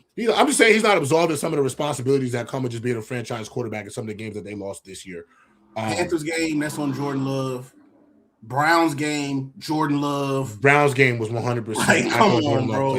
Them is 2 games of your season, bro. If you look back and you told me the Packers was gonna lose to those teams, people like, bro, you out of your mind, bro. Like, I think a lot of that is to put on Jordan Love, bro. Like, you got to get it done in those games right there.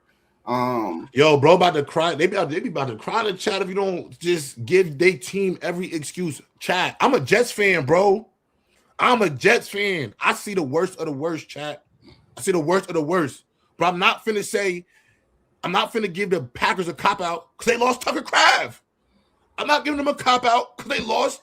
Because that other tight end they had too, though. That other tight end they had in the place of Tucker Kraft, they took him out the game for some reason, even though he was. They still got to play the games. You got a quarterback making $50 million a year. Like, Swipe, but we got to stop letting $50 million quarterbacks get so many excuses. You paid them $50 million to fix the gaps. They the playmaker. Jordan Ball. I feel like Jordan Ball just today, though, bro.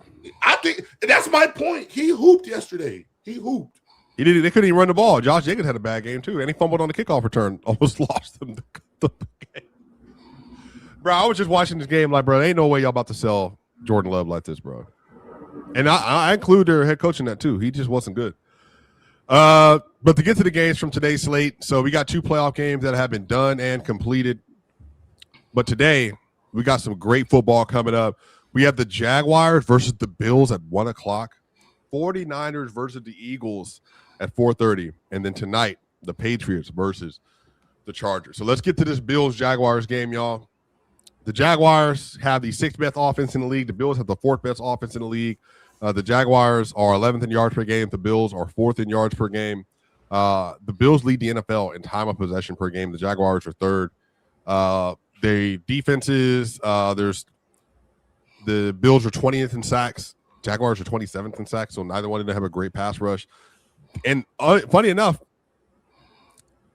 see, the Jaguars have 22 interceptions this year, which is 2nd. The Jaguars are also plus 13 in turnover differential. So when you go into this game, what are the keys to the game, and who wins today's game? Jags, Bills, rank whoever be able to run the ball effectively. I think that's going to be the number one thing because that's like pretty much bread and butter. Because I think myself personally, I don't want to put the ball in T-Law hand just to make him have to be like a Josh Allen-esque type quarterback, save me the game. So I want to say, how can we slow the game down for him? Make sure that the run game is very effective. On the other end, I mean, how can Josh – is Josh Allen going to be loco Josh? But when I say loco Josh, I mean like what J-Rob is saying. Will and loco. That's what I'm saying. The real loco Josh. Yeah, like, not the nasty, missing, wide open passes in the back. Like, y'all said it the best. It's no Mahomes. Josh Allen got to get it done. I'm not going to make no excuses for him. Oh, he ain't got this. Keon, nope, I don't care. Are the Jaguars as a team a lot better than the Bills? I think so personally, but I don't want to give Josh Allen an excuse out. Well, I mean, it's not an excuse. I just don't think the Bills are that much worse than the Jaguars personally. I don't think so either.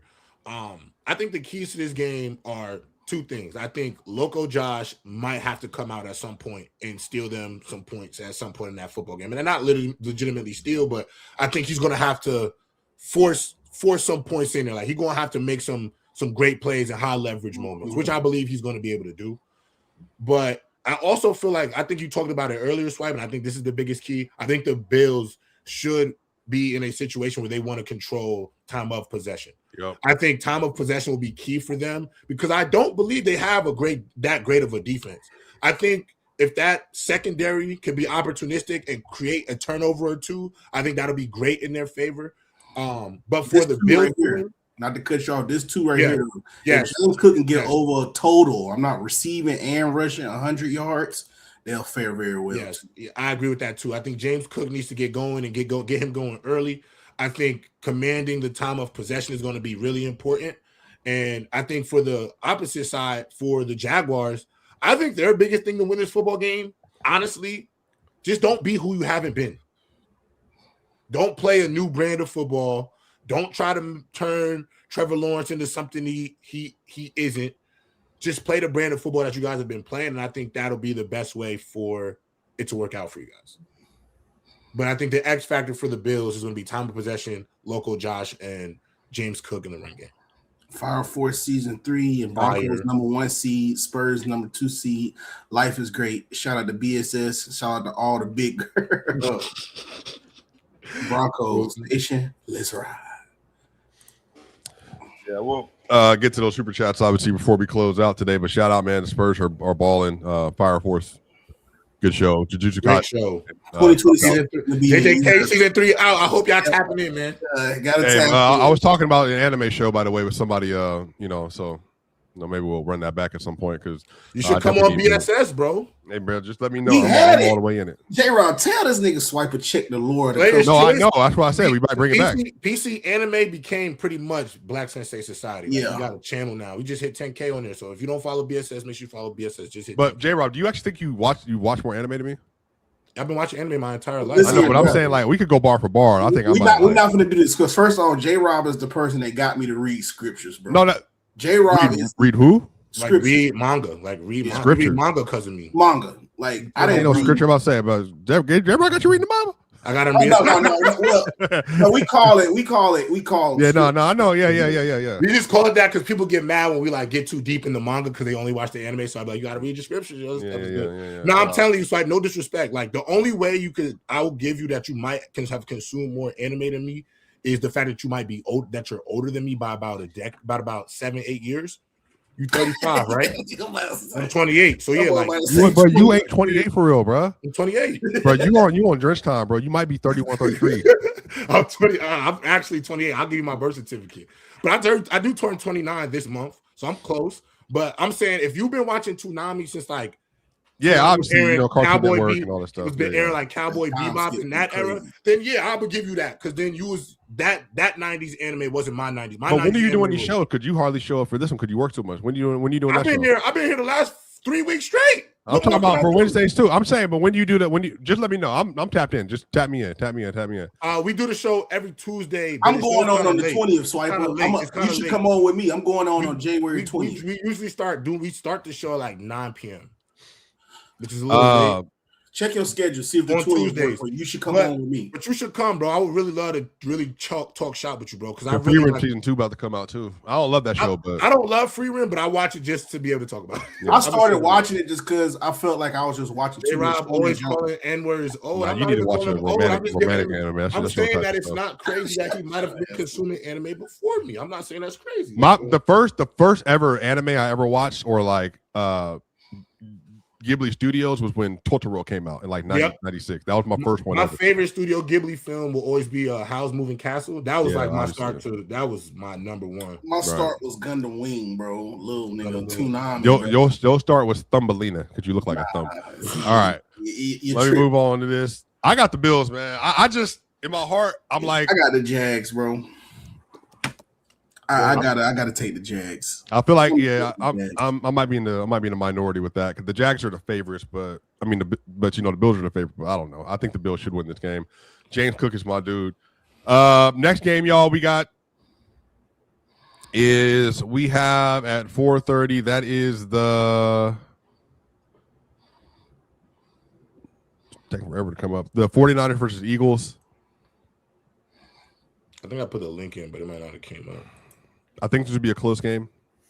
I think the 49ers might be able to win this game, but the Eagles might pull it out because the 49ers might pass rush. All that best quarterback in the league shit got to stop. With who? Josh Allen if he loses to T-Law. No, stop it, bro. That's what I think the legacy part will matter more depending on how he performs. Like if he goes out there and throws 2 interceptions or interception fumble, I think that'll definitely cause a catastrophe. Yeah, the Trevor Lawrence prop is what's going to stop because he's going to come out looking mid and all right. Well, he just had a great end to the season. That's what's going to happen. And the thing is that'll kill me because Swiper that'll be the book on him. He has a good back end of a season after starting the season mid. Then we think he's the number 1 pick all over again. Then we see him in a high leverage situation. Then he shows us his true colors, and then he'll kind of get the Sam Darnold thing, bro. Honestly. I think Sam's still better than Trevor Lawrence, but I think Sam is better than Trevor Lawrence too. Y'all know me. Sam, my dog. Y'all got 49ers or Eagles? Oh, I got the Eagles. I got the Eagles, bro. No birds, bro. That's fair. I got Chargers. I got the Bills with you though. We got Chargers, Patriots. I got Chargers. I said the Chargers with the injuries, Wednesday, but I said the Chargers on Wednesday. I got to flip both though, Bama. I just went down the rabbit hole a little bit. I just don't love the pick. I'm gonna take the Patriots, but I will not be surprised if the Chargers do buzzsaw the Patriots today. I will not be surprised by that. They in New England, so I don't blame you. Bro, I think the Patriots should win this game. The Chargers are going to be missing both their tackles, bro. But if they go out there and perform like that they are a young team in their first playoff appearance, that won't surprise me. And then I'll be so mad that I switched my pick because that's still very likely, bro. This is screaming 2019. Like they sometimes are screaming like 2019 Ravens a little bit, where you have a potential MVP player, great in his second year, but the inexperience and lack of high leverage situations in the NFL begin to kind of show their ugly head, despite him maybe having the better team on paper. Now, no charges, no. That boy chill. Shout out Chill to Donis, bro. That is hilarious, bro. That boy J-Rob said no charges. Yeah, I think I'm going with Patriots, man. They're not a great team, not a great defense, but I just don't think Justin has enough. But maybe they do win, bro. Like that means we'll get Denver versus Chargers for part 3 this year next week. So I wouldn't mind. Y'all 2-0 against them, right? No, 1-1. They played them early in the year. Oh yeah, I remember that. Yeah. I don't know. Yeah, I got Patriots. Then another game that's going to be interesting, but Texans Steelers. I feel like Steelers going to win this game, y'all.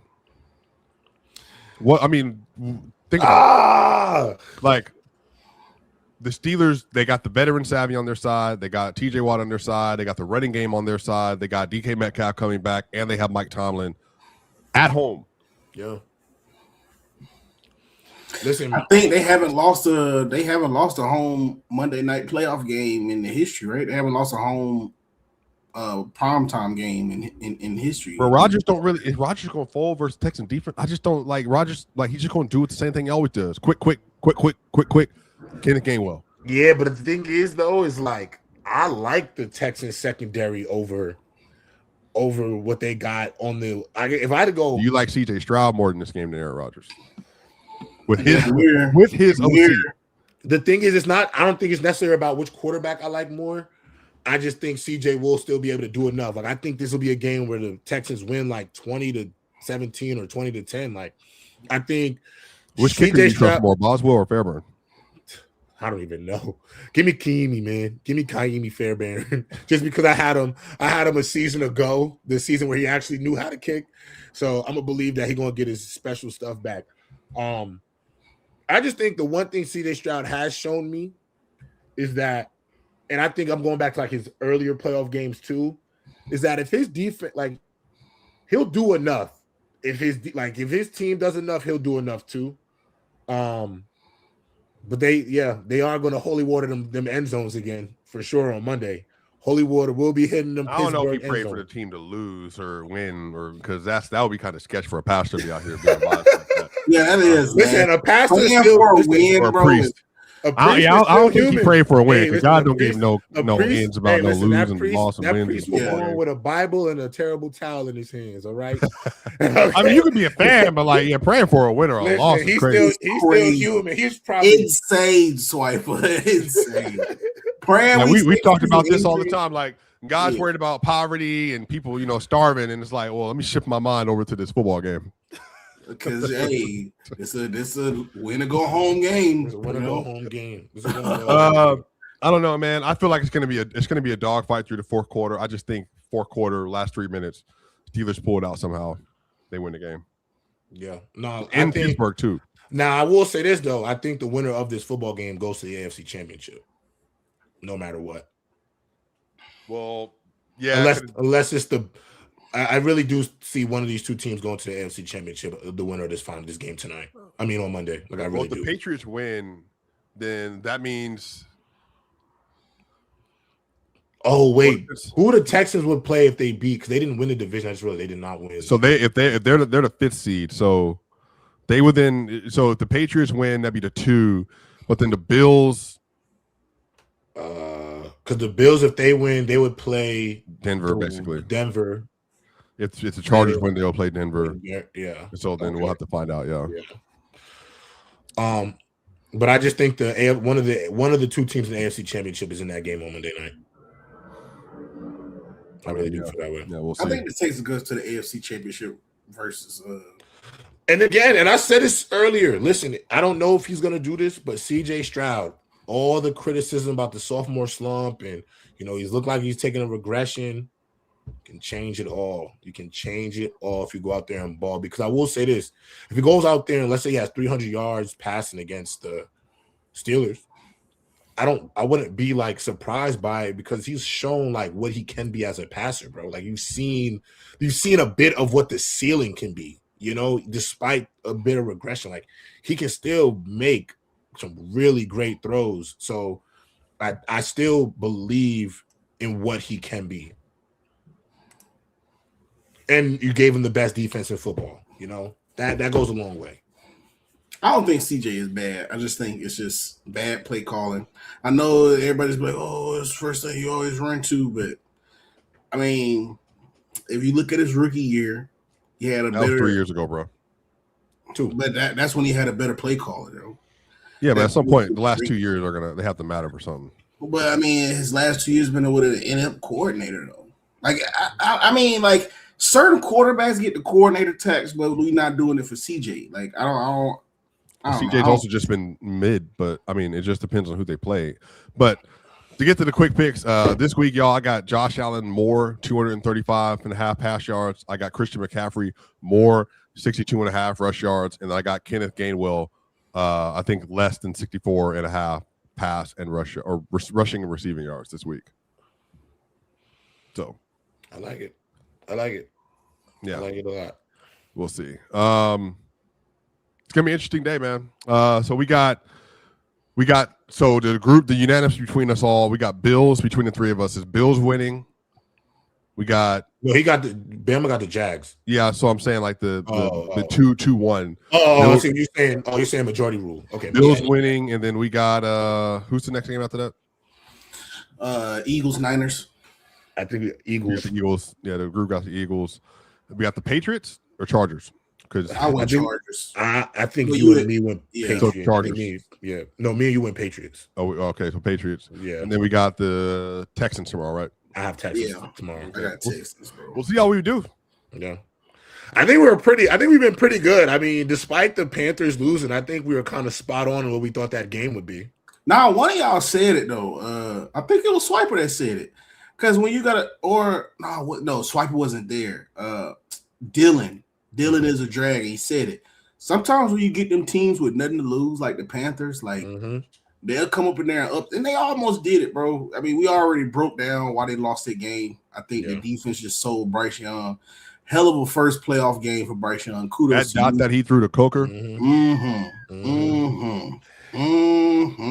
Man. He's gonna be the reason why my boy Trinidad Shambliss is gonna get drafted at the bottom of the first round. All right, I'm gonna see. Listen, if I told you a mix, what if I told you a taller Kyler Murray with a Cam Ward-esque arm is in the draft? I think you might be interested in that. I'll tell you what, the AFC West gonna have Mendoza, Nix, Herbert, Allen, Peyton, Reed with Harbaugh. I think the next head coach for the Raiders is probably gonna be like. Do you think people are actually like enticed by that job, Swiper? Yeah, in Vegas, so? With the number 1 overall pick. And Ashton Genty, and Max Crosby, and Tom Brady. So if the Raiders, if you were to rank, and I know we got to go soon, but I'm just curious. If you were to rank the Ravens job, and I want to see like what's your three, like in order of like most ideal: Ravens, Giants, Falcons, and the Ravens, Falcons, and the Giants. Ravens, Falcons, Raiders, Giants. Okay, yeah, I think the Giants job is probably my least favorite. I think Bill Belichick going home, man. I think he going. What about the Browns job? He going back to the Baltimore Browns. You think that Browns job is enticing? Because they're gonna. It seems like all eyes. I think they're gonna trot out. They still need some receivers. Who do you want at quarterback for the Jets, J-Rob? Chad, listen, for my Jets fans around, this would be my ideal. This would be my ideal draft. I'm only going to be able to give you like the first 2 or 3 rounds. You get Malik Willis in free agency. You take Ruben Bain with the 2nd overall pick. Then at 16, if Carnell Tate is still on the board, which I don't think he will be, if Carnell Tate or Mekhi Lemon is on the board at 16, we go receiver.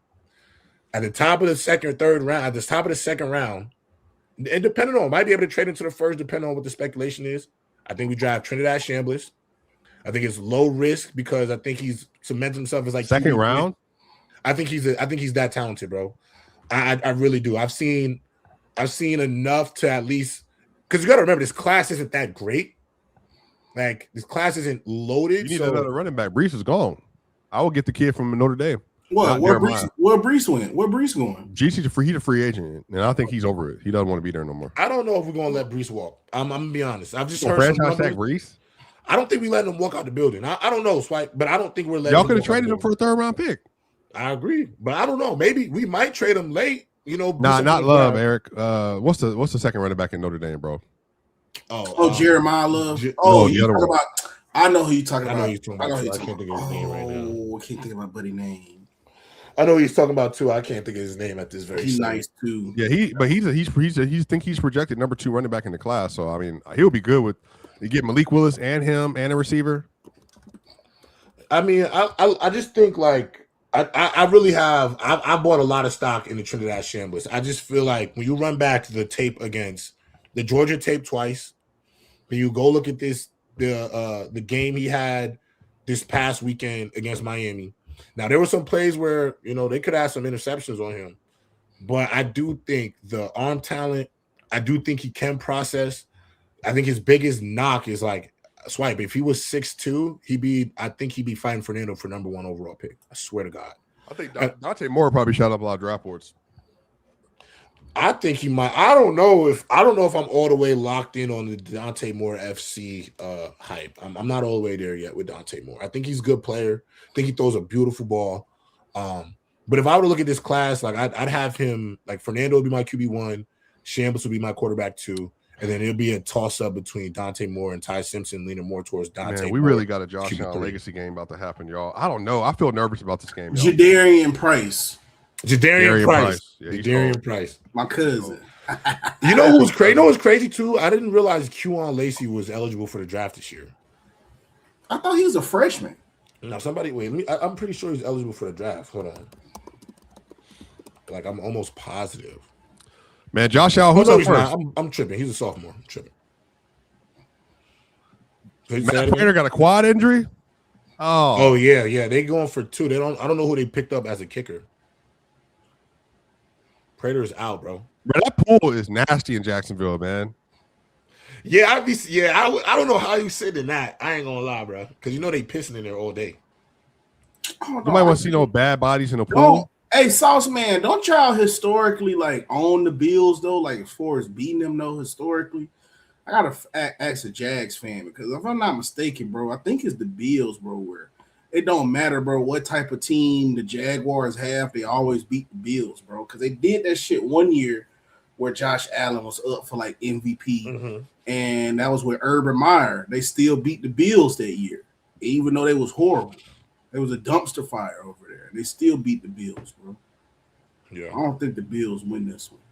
I think the Jaguars are at first with the ball. All right, let's watch. But let's tap into this game. Do your outro, Swipe. Before we do the outro, get these super chats out the way. Yeah, I got it. Go ahead. $2 super chat. MB3404 $2. Miami got the best trenches. Real ball knowers. Yeah, no, that's facts. Prodigy 224 $2 shooter.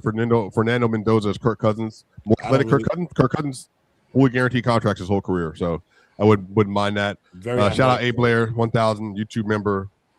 Prodigy 2244 $2 super chat. C-Mac had 1,000 rush yards and 920 reception yards and 10 rush TDs and 9 pass TDs. That is an insane season.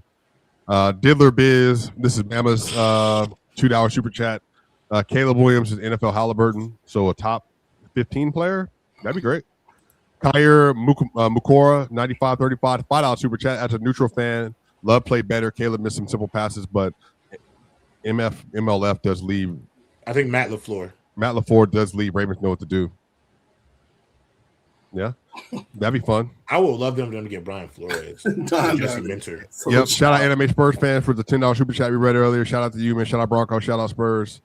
Got any picks? Yeah, Dominic TV just read them off. Josh Allen Moore, Caleb, CMC Moore, and then Kenneth Gainwell less on rushing and receiving. Bradley Beaumont 4373 $5 super chat. Prayers to Dante Moore and Trinidad Chambers. Nothing happened. Just one of them about to be a Jets. Yo, hop off our meat. How about that? Erica Spinoza 7789 $2 super chat. Over under C-Max rush and receiving yards at 112 and a half. I might go under. That's a lot. That's definitely a lot. Big Ox Media, $5 super chat. God worried about poverty since when? Might as well bust a football game every once in a while. Shout out to Clown Ox. Power Poll Extend, $2 super chat. San Antonio Navy here. Spurs make second round. I do think they should make the second round this year. $5 super chat. Mr. Sauceman, 123, member for 21 months. T-Law, play Allen. He finally get respect. Salute. Yeah, if he does. But T-Law going to get his respect. I just don't know if he'll be considered like one of the best quarterbacks in the league. But y'all know what this press box. That's Bama. That's Trey. Shout out to Trey. Shout out to Bama. Shout out to Trent, who wasn't here. Shout out to J-Rob. We had our folks in house today. We had over 530 people watching live. Make sure y'all like, share, and subscribe.